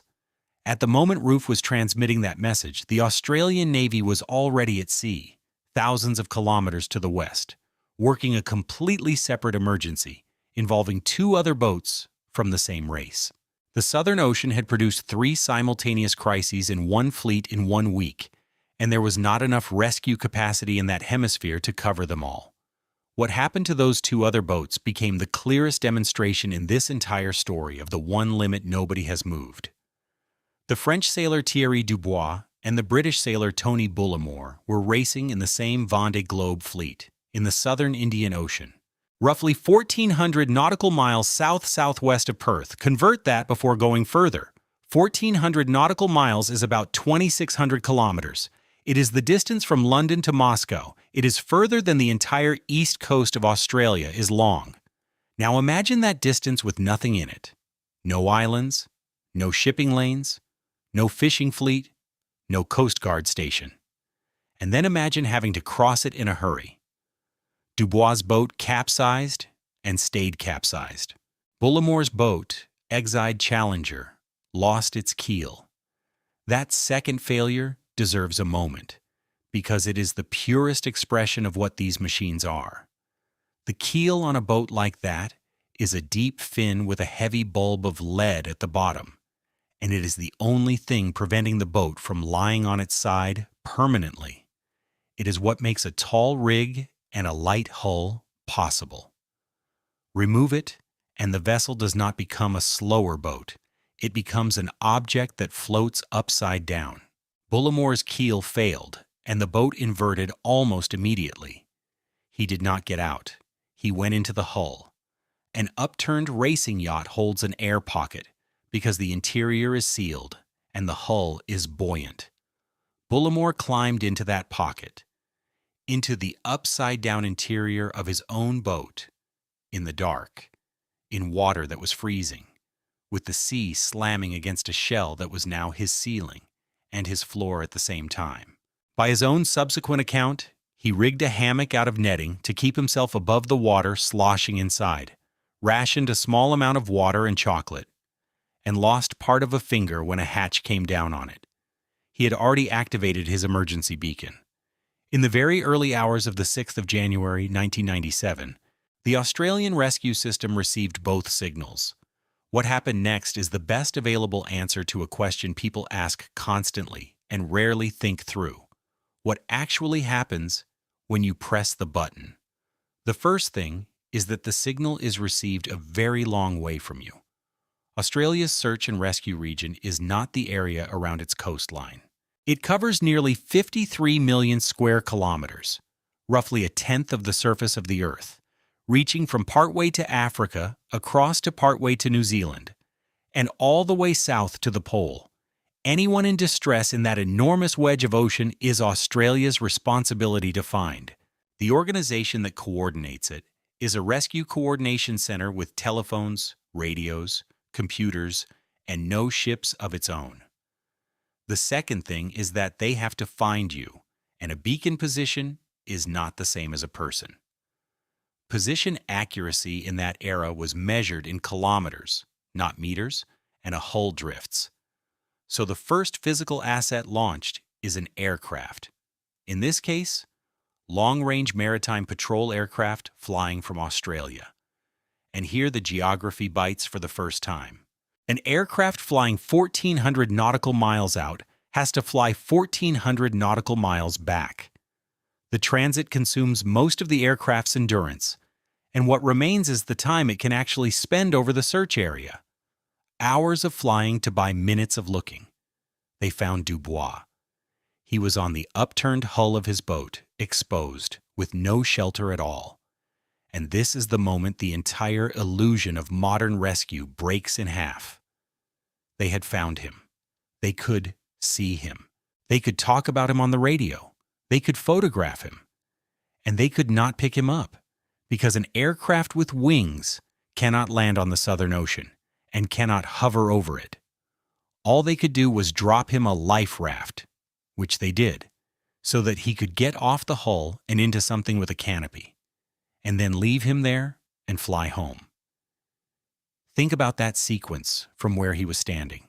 An aeroplane comes out of the cloud, circles you, drops a package into the sea, and flies away over the horizon.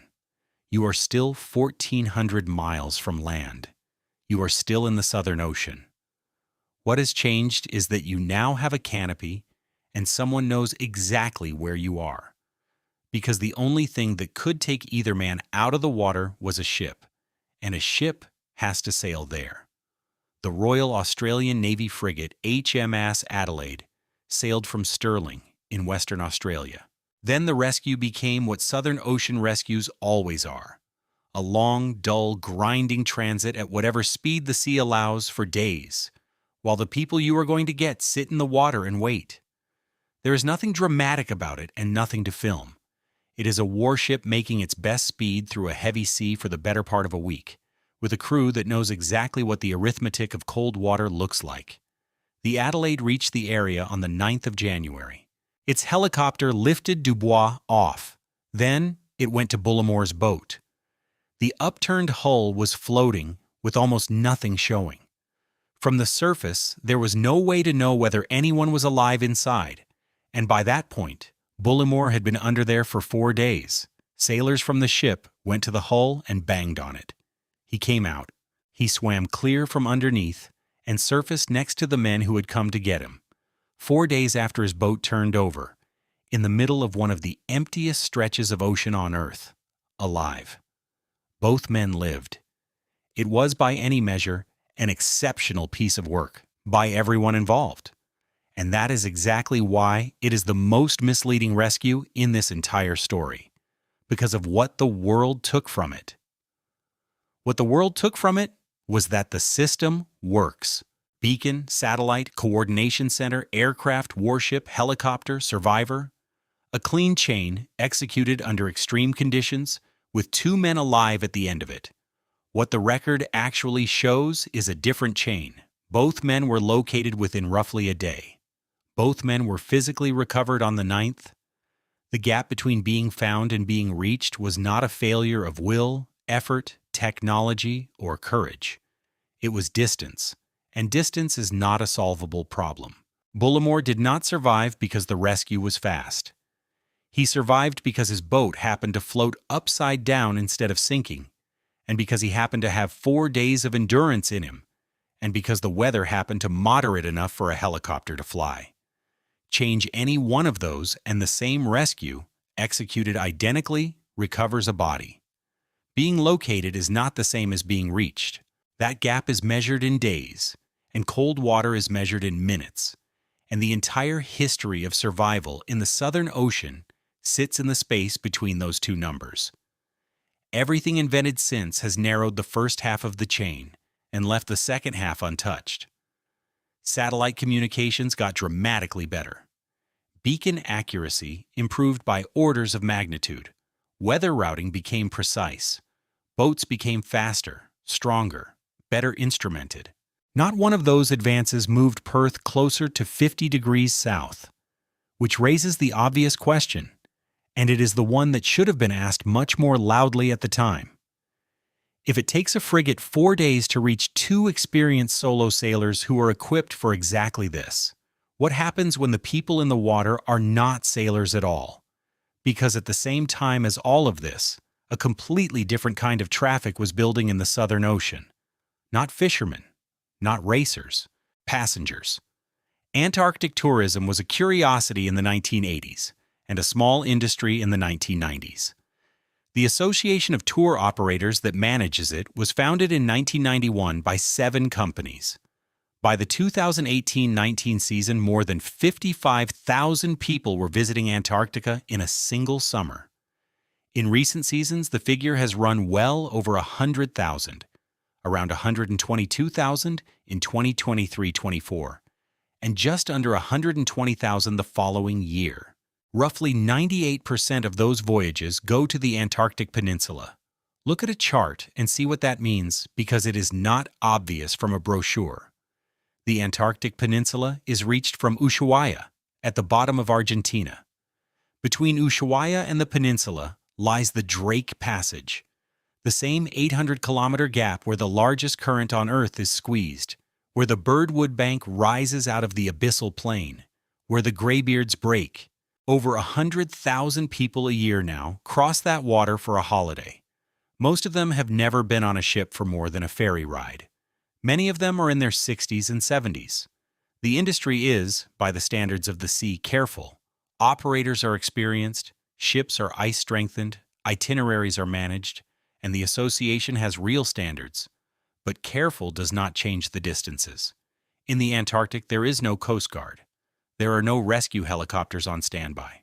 There are national research stations with limited medical facilities, occasionally an icebreaker somewhere in the region, and there are other tourist ships. That is the entire safety net. And the one thing everybody in that industry understands, and that almost no passenger understands when they book, is that the plan for a serious emergency is another cruise ship. On the 23rd of November 2007, that plan was tested with everything going right. The MS Explorer was, in a sense, the ship that started the whole business. She had been built in the late 1960s specifically for expedition cruising in polar water, small by cruise ship standards, with an ice-strengthened hull. And she had been operating in Antarctica for decades.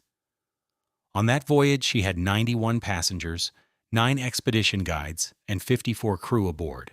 154 people. From more than a dozen countries.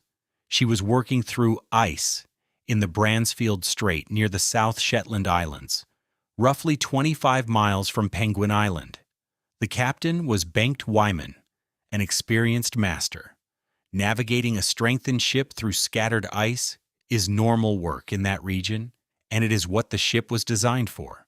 The decision to enter the ice was, on the information available on the bridge, a routine professional judgment. The judgment was wrong in one specific and very technical way, and the investigation later identified it precisely.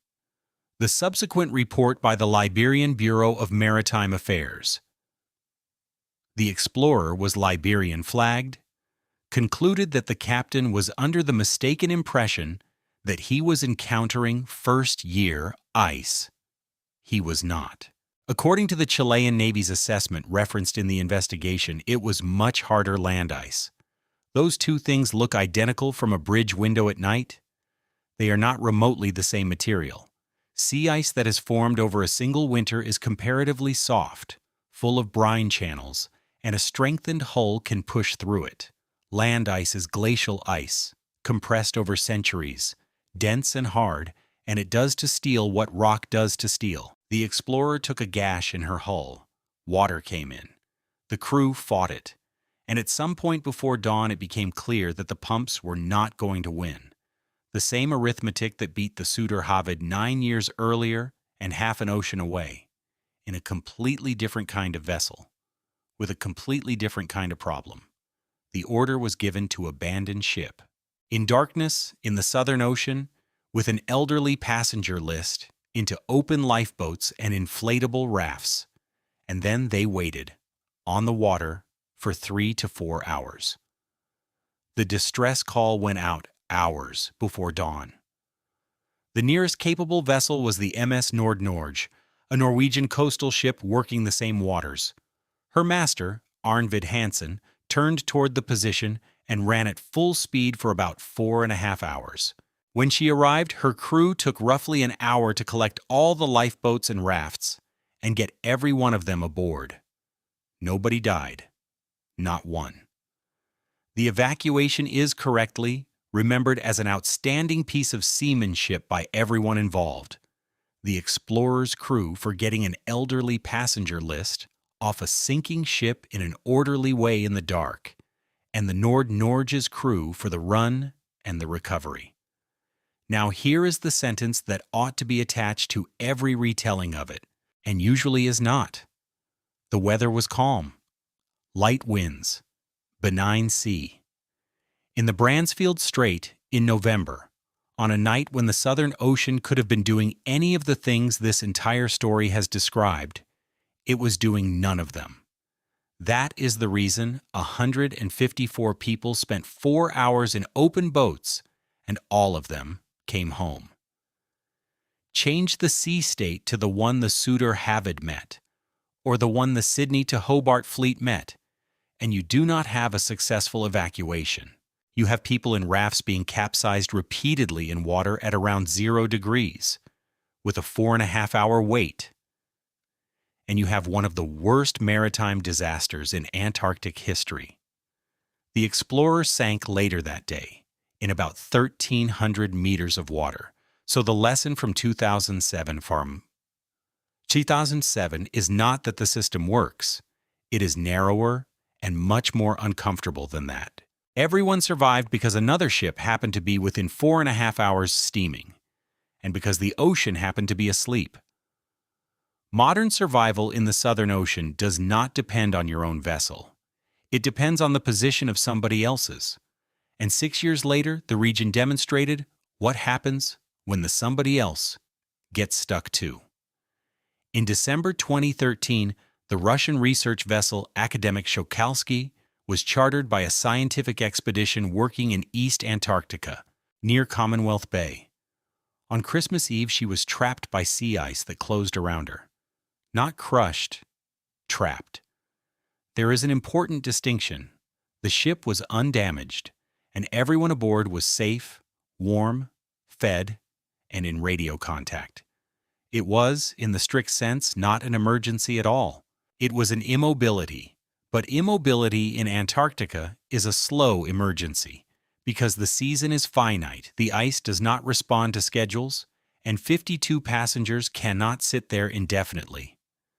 The Chinese icebreaker Xu Long, Snow Dragon, was diverted to break her out.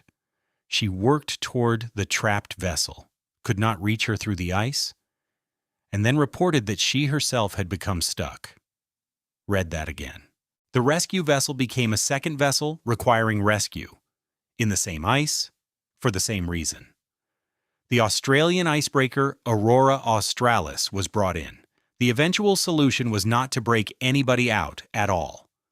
On the 2nd of January 2014, after repeated weather delays, a helicopter from the Shui Long lifted the 52 passengers off the ice, beside the Akademik Shokalsky in groups of about a dozen, and ferried them to the Aurora Australis. The Russian crew stayed aboard their ship. On the 8th of January, the ice shifted enough for them to work her free themselves. Nobody was hurt. But an operation involving 3 national Antarctic programs and 2 icebreakers, running over more than a week, was required to move 52 people a few kilometers. And one of the icebreakers had to be extracted itself. That is the honest picture of Antarctic rescue capacity. It is not a fleet. It is a handful of extremely expensive ships spread across an area larger than Europe, each of which is one bad ice year away from becoming the problem, which brings this story to the present and to the single most instructive rescue of the modern era, one in which every piece of technology performed exactly as designed. On the 30th of November 2020, Kevin Escoffier was lying third in the Vendée Globe, roughly 840 nautical miles southwest of Cape Town. That position matters. It puts him in the low 40s of south latitude, in the belt itself, at the point where the fleet turns east and commits to the long run across the bottom of the world. The conditions were not exceptional. This is the first thing to hold on to, and it is why this incident matters more than any other in this story. He was in roughly 25 knots of southwesterly wind, with a sea running about 3 meters. In the Southern Ocean, that is a working day. That is the kind of weather where you eat a hot meal and check the systems. Nobody was in survival mode. Nobody had been driven into a corner by a storm. His boat, PRB, was doing about 27 knots. She buried her bow in a wave, and the hull folded forward of the mast bulkhead. Escoffier later described the bow of the boat lifting to something close to a right angle in front of him.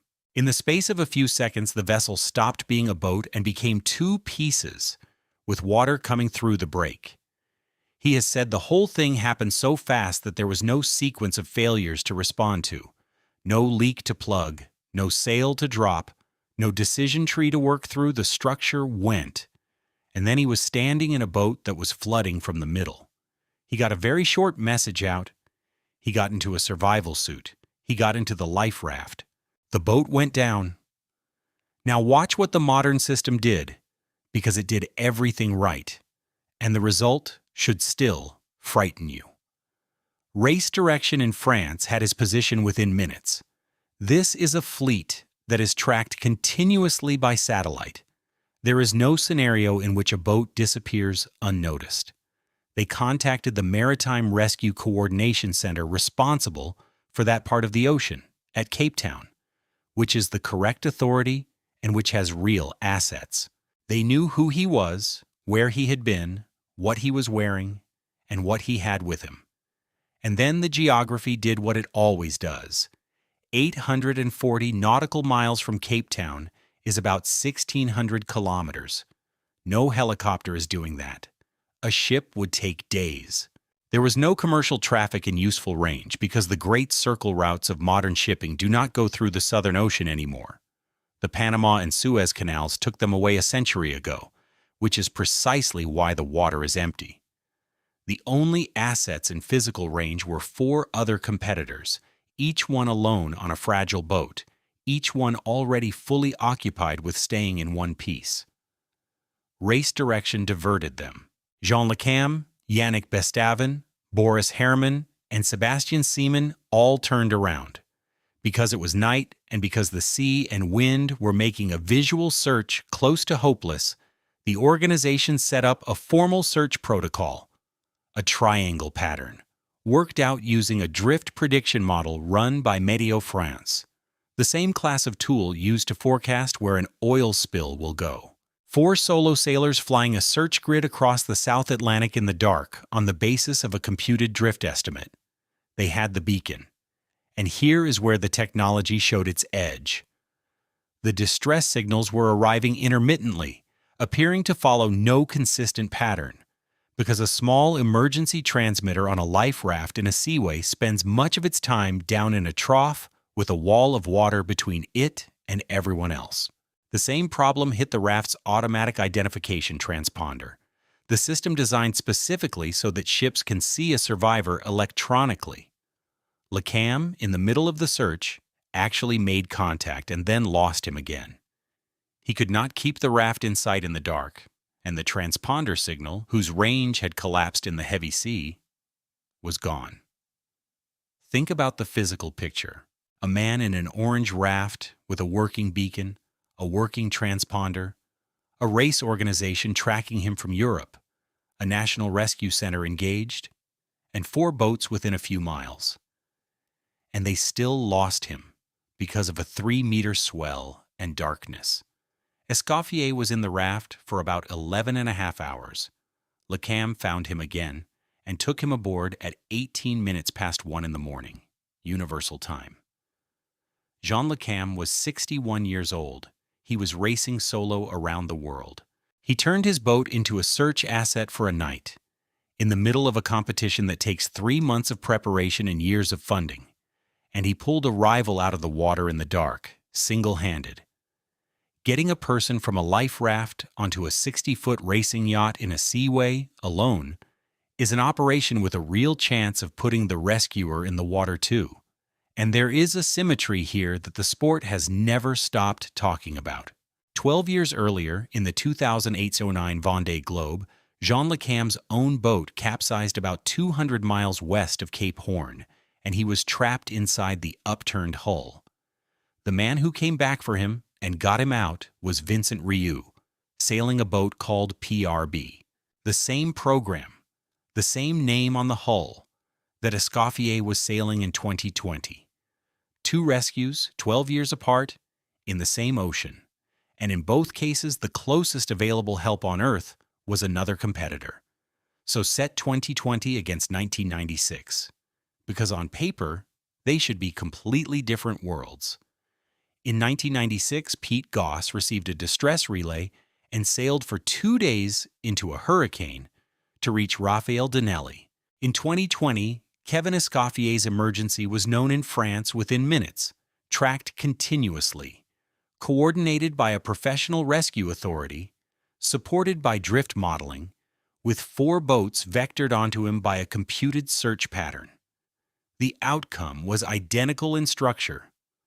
A competitor sailed back and picked him up.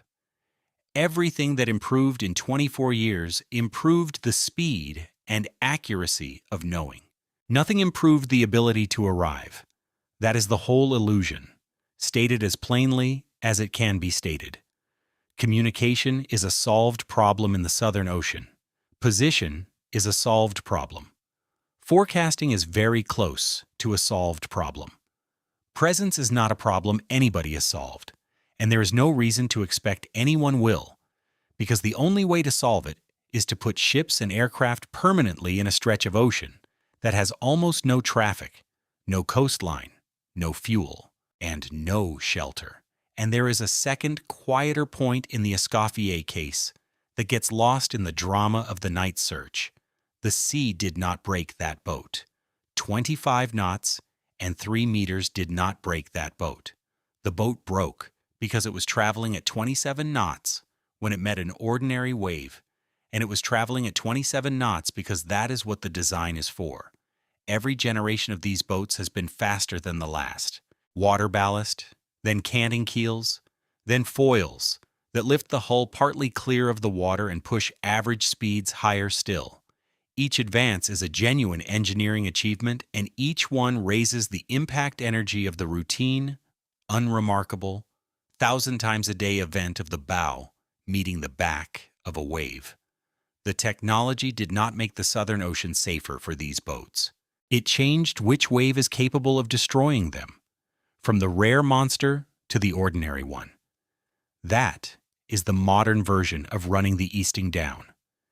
Same latitude, same wind, same reason, speed. The clipper masters accepted being pooped and losing men over the stern as the price of the fastest route in the world.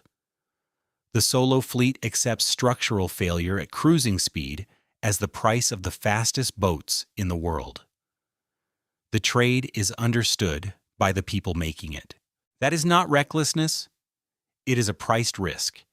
In an ocean where the price is collected in a currency nobody can insure against, which is time. And if you think that logic only applies to racing yachts built out of carbon fiber by people chasing a trophy, the same water made the same point again very recently to a working fishing crew using a mechanism this story has already described in detail. On the 22nd of July 2024, a 58-meter freezer longliner called the Argos Georgia was working the Patagonian toothfish grounds in the South Atlantic, about 190 nautical miles east of Stanley in the Falkland Islands. 27 people aboard. 10 of them were Spanish, from the Galician fishing communities that have supplied crews to the world's distant water fleets for generations. July. Southern winter again. 26 years, 1 month, and 16 days after the Sudur Havid. The conditions were bad, but they were not extraordinary. Waves reported up to about 7 meters. Winds around 50 knots. Compare that to what we have already looked at. 15 meters in Bass Strait, 23.8 meters off Campbell Island, 80 knots, where Jerry Roofs vanished. 7 meters and 50 knots in the Southern Ocean in winter is a hard day at work on a vessel built for exactly that. The failure was a door, a shell door. A hull opening in the side of the vessel, of the kind working fishing ships have for handling gear and product, failed and opened while she was at sea. Water came in through it, and then it did not stay in one compartment. According to the investigation by the United Kingdom's Marine Accident Investigation Branch, water progressively flooded through the vessel's main deck. That phrase is the entire disaster. Progressive flooding through the main deck means water was not contained where it entered. It found its way along the working deck level and kept spreading. And now every mechanism from the Suder Havid runs again, identically. Weight increases, freeboard drops. The vessel sits lower, so more water comes aboard with each sea. Free surface water moves to the low side on every roll and holds it there. The roll gets deeper, the recovery gets slower, and then there is no recovery. The Argos, Georgia capsized. 13 people died. 14 survived. 9 bodies were recovered, and 4 crew were never found. The rescue was, by the standards of that ocean, fast and effective, which is exactly why the numbers are so hard to look at. This was not a case of nobody coming. The British patrol vessel Lilibet reached a life raft and pulled 13 people out of it. A Falklands-flagged toothfish vessel, the Robin M. Lee, working the same grounds, saved 1 more crewman and recovered 1 deceased. 2 vessels on scene. A functioning rescue coordination system. 190 miles from a settled island with an airfield, which by Southern Ocean standards is practically inshore. And 13 people still died because the interval between a vessel capsizing in winter and a rescuer arriving is longer than the interval a human body has in that water. The Marine Accident Investigation Branch issued a safety bulletin before its full report, which is what investigators do when they have found something urgent enough that other vessels need to know immediately rather than in 2 years. An interim report followed in 2025. Now put 1998 and 2024 side by side and be honest about what has changed. The Suder Havid was an aging vessel in a fishery that was, at the time, notoriously loose, with a large illegal fleet operating alongside the legal one. The Argos, Georgia was a modern, purpose-built freezer-long liner in a fishery that has since been brought under serious international management, on a vessel subject to a first world flag state and a professional accident investigation branch. In between those 2 dates, the entire regulatory apparatus of that fishery was rebuilt. The mechanism did not change at all. Water got in. It spread. Freeboard was lost. Stability went. Men went into water at a temperature that gives them minutes. Some rafts worked. Help arrived in hours. Hours was too long.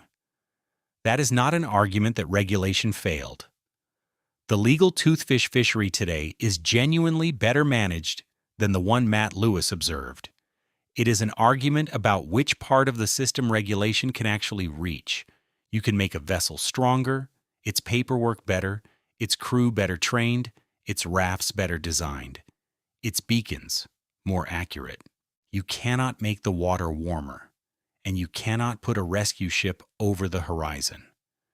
And here is the part that should have been said louder in 1998 and again in 2024.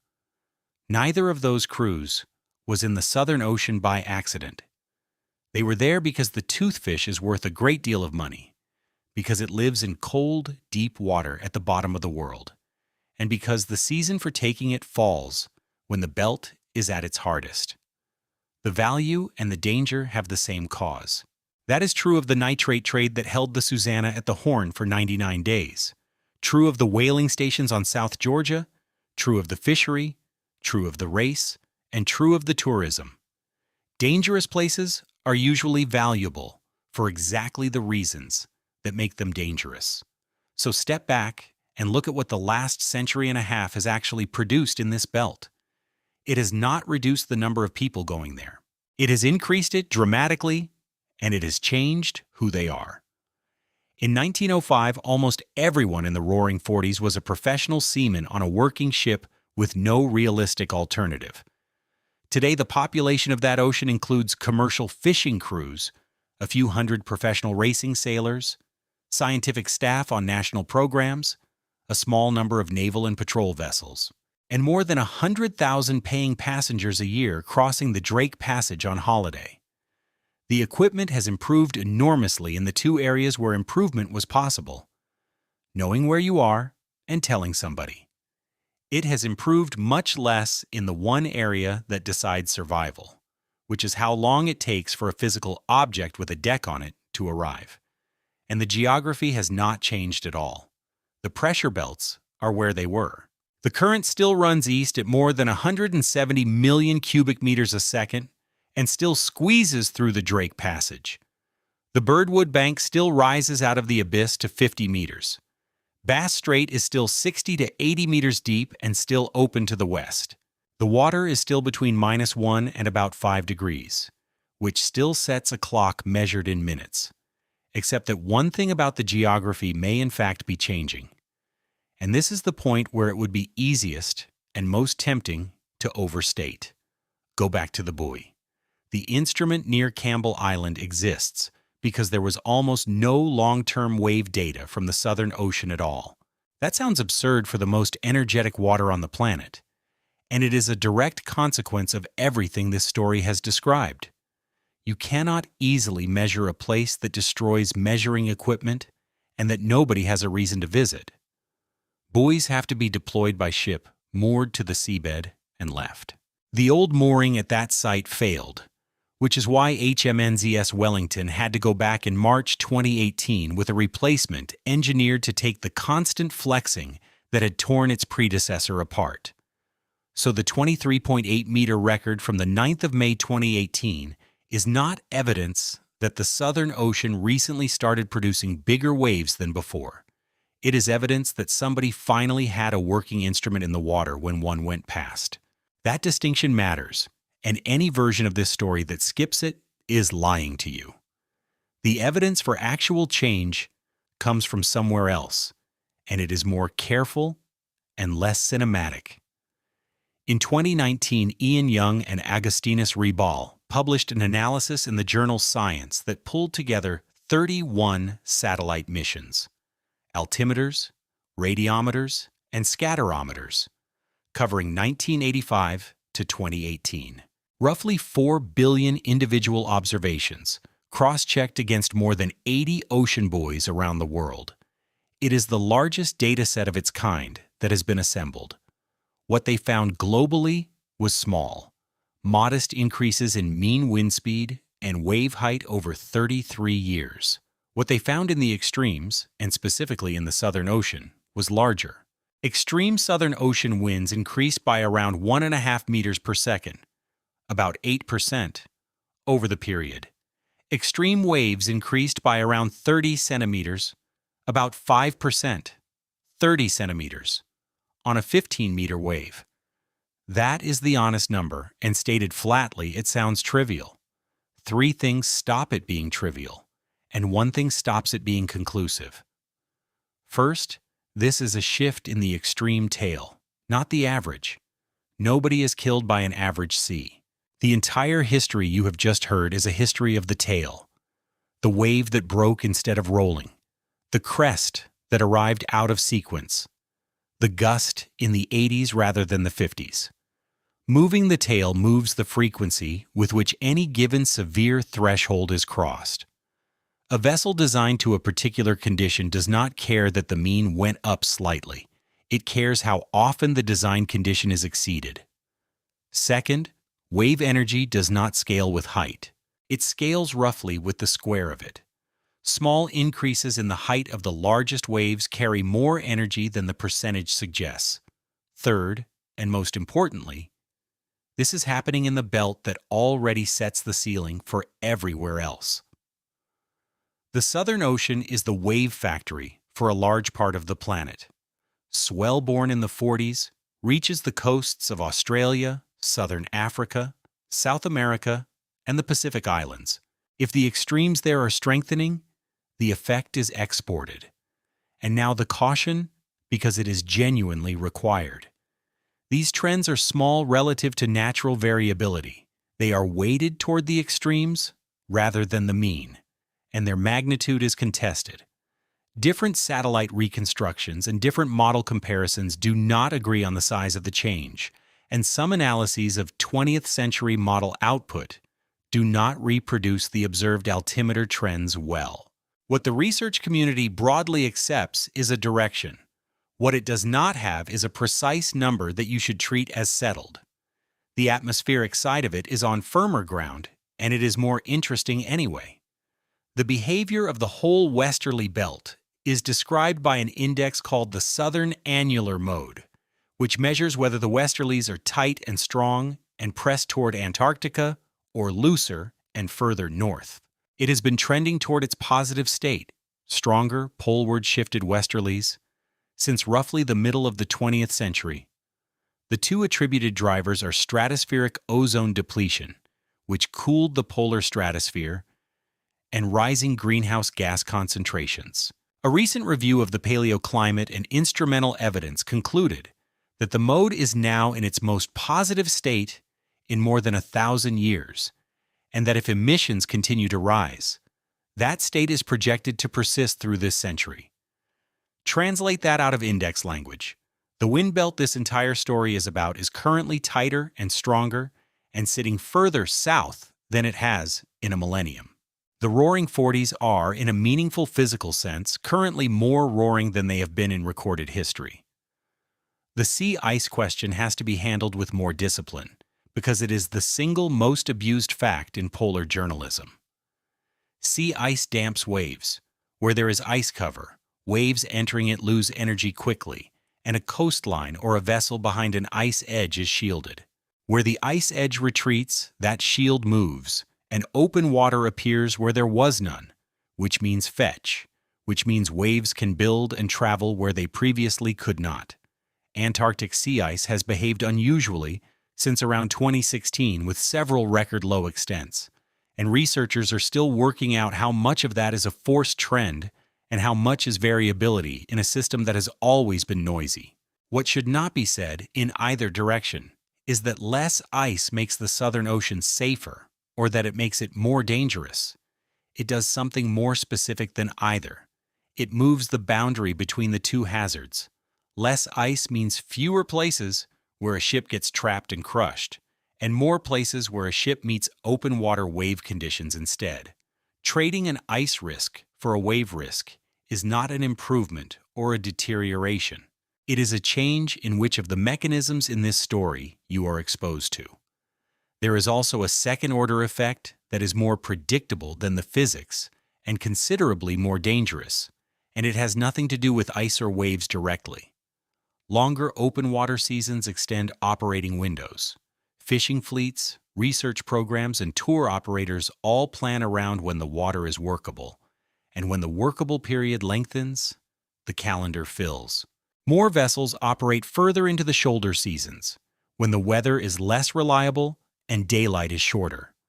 The Suitor Havid was lost in June. The Argos Georgia was lost in July. Neither of those is peak season. Both are the edge of the year when a fishery pushes, because the fish and the quota and the charter cost are all still there. Every increase in capability in this ocean has been spent the same way, not on safety margin. On access, steam engines removed the wind's veto and were spent on schedules. Great Circle navigation removed the guesswork and was spent on going further south. Satellite communications removed isolation and were spent on going alone. Canting keels and foils removed the speed limit and were spent on 27 knots into the back of an ordinary wave. Ice-strengthened hulls removed the seasonal barrier to Antarctic travel and were spent on 120,000 passengers a year. In every single case, the new capability was converted into more exposure rather than more margin by people making rational commercial decisions, none of whom were wrong on the day they made them. So, finally, what does a 23.8-meter wave mean for a hull? The answer is that the height is almost the least important part of the question, and if you have followed the chain, you already know why. It depends on whether that crest is breaking, which depends on how steep it is, which depends on how much shallower the seabed has become, on whether the wind is opposing the current, and on how many swell trains from how many different storms are arriving at that spot at that moment. It depends on how fast the vessel is moving and in which direction. It depends on whether the crew can still work, which depends on whether the sea has kept its rhythm. And what happens after the impact depends on a completely separate number, which is the water temperature, and on a third number, which is how far away the nearest deck is. That is the system, not a wave. A chain in which every link has been in place since before there were people to be killed by it. Which brings the whole thing back to the question underneath it, the one that has been sitting there since the first minute. Why does a wind belt with almost no land in it keep killing people who can see the storm coming days in advance? The answer has 4 parts, and none of them is about the storm. The first is that a forecast describes the weather, and the weather is not what does the damage. What does the damage is the sea state, and the sea state is an accumulation. It contains the storm you were warned about, plus the swell from 2 or 3 systems you were never told about because they were never going to come near you, arriving from different bearings at the same moment. A forecast that says 60 knots from the southwest is accurate and incomplete at the same time. The coroner in New South Wales understood this in 1999 and made the Bureau of Meteorology start publishing maximum gusts and maximum wave heights rather than averages, and that change saved lives. And it still does not tell a skipper how 3 swell trains are going to interact over a shoaling bank at 4 in the afternoon. The second is that the sea in this belt does not stay in the form the open ocean gives it. Deep water produces long waves, and long waves lift. Shallow water produces short, steep, breaking waves, and breaking waves strike. Every place in this story where a serious number of people died at once has that conversion in it. The Birdwood Bank and the Horn Shelf where the graybeards form. Base Strait, 60 to 80 meters deep and wide open to the west, where 5 yachts were destroyed in an afternoon within helicopter range of 2 cities. The shelf edges around South Georgia and the Falklands where the toothfish fleet works. The energy is made in deep water over thousands of kilometers and then delivered, concentrated, wherever the seabed rises to meet it. The third is that the warning is only worth what your options are worth. This is where the human part of the system lives, and it is the part that repeats most reliably. Every crew in this story had reasons to be there that made sense at the time. A charter for Chilean nitrate that could not be filled any other way. A naval squadron sailing late because it had spent months short of men. A toothfish season that pays for the vessel. A race that starts on Boxing Day, whatever the chart looks like, with a fleet full of people who have handled 60 knots before. A cruise itinerary with 154 people who have flights home. A leg of a round-the-world race in which turning back means the end of a professional career. In every case, the pressure was real and specific. The decision was defensible on the day, and the environment then closed the options one at a time until survival replaced the objective. Anson could not get west. The Susanna could not get around. The leading yachts in 1998 were already in the strait when Eden stopped being reachable. Escoffier had no failure sequence to work through. He had a hull in 2 pieces. You do not need a bad decision to end up in that position. You need a reasonable decision and a changing environment, and the Forties supply the changing environment continuously. The fourth is distance, and distance is the one that never improved. Cold water sets a clock. Between -1 and about 5 degrees, that clock runs in minutes for the ability to hold on, and in an hour or 2 for consciousness. That is the physiological limit, and it has been the same since the first person went into that water. Against it, run the actual arrival times from this story. 4 hours for the Isla Camilla to reach the Suder Havid's rafts, and 10 of the 17 men in one raft were already gone. 4.5 hours for the Nord-Norge to reach the explorers' boats, survivable only because the sea was flat. 11.5 hours for Jean Le Cam to find Kevin Escoffier in a working survival suit and a raft with a beacon, a transponder, 4 boats searching, and a drift model running. 2 days for Pete Goss to beat back into a hurricane. 4 days for HMS Adelaide to reach a man in an air pocket under his own boat. 21 days and 3,900 miles to catch a fishing vessel that did not want to be caught. Those are not failures. Every one of those is a rescue system performing well, in some cases superbly, against a geography that gives nothing back. Communication became instant. Position became exact. Presence stayed exactly where it was. And the traffic went up. That is the part that makes this an active system rather than a piece of history. Cape Horn's commercial traffic ended in 1914, and the number of people in the Roaring Forties has been climbing ever since. Bori de Mai Jramank, because the fish are there, because the race goes there, because the science is there, and because 120,000 people a year now pay to cross the Drake Passage to look at penguins. The belt is not a relic. It is busier now than it was when the square riggers ruled it, with a population that is, on average, far less prepared for it. Meanwhile, the Westerlies are in their most positive state in 1,000 years. The extremes are trending upward by amounts small enough to argue about and large enough to matter in the tail. The ice edge is moving, and every gain in capability continues to be spent on access rather than margin. So nothing in this story is finished. There is no lesson at the end of it, and anyone offering one is selling something. There is a mechanism, and the mechanism is still running. Tonight, 640 kilometers south of New Zealand, that buoy is still on its mooring near Campbell Island. Nobody lives there. The island carried a staffed weather station for half a century, around a dozen people at a time, posted for 12 months each, until they were withdrawn in 1995 and the observations were handed over to an automatic station. It rises and falls in the dark, on a redesigned mooring built to outlast the sea that broke the last one, sampling the surface at a fixed interval, transmitting numbers to a server in New Zealand that almost nobody will ever look at. And several thousand kilometers away, on the other side of the same wind belt, other position reports are moving east across other screens. Longliners working the shelf edge around South Georgia in the dark, deck lights on, men at the rail.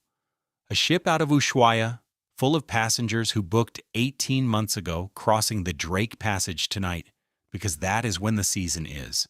And every few years, a fleet of yachts running the easting down, the way ships have run it since Towson published his tables in 1848. All of them heading into the same water, for the same reasons, with the same clock running. The wind will not stop. It has nothing to stop against.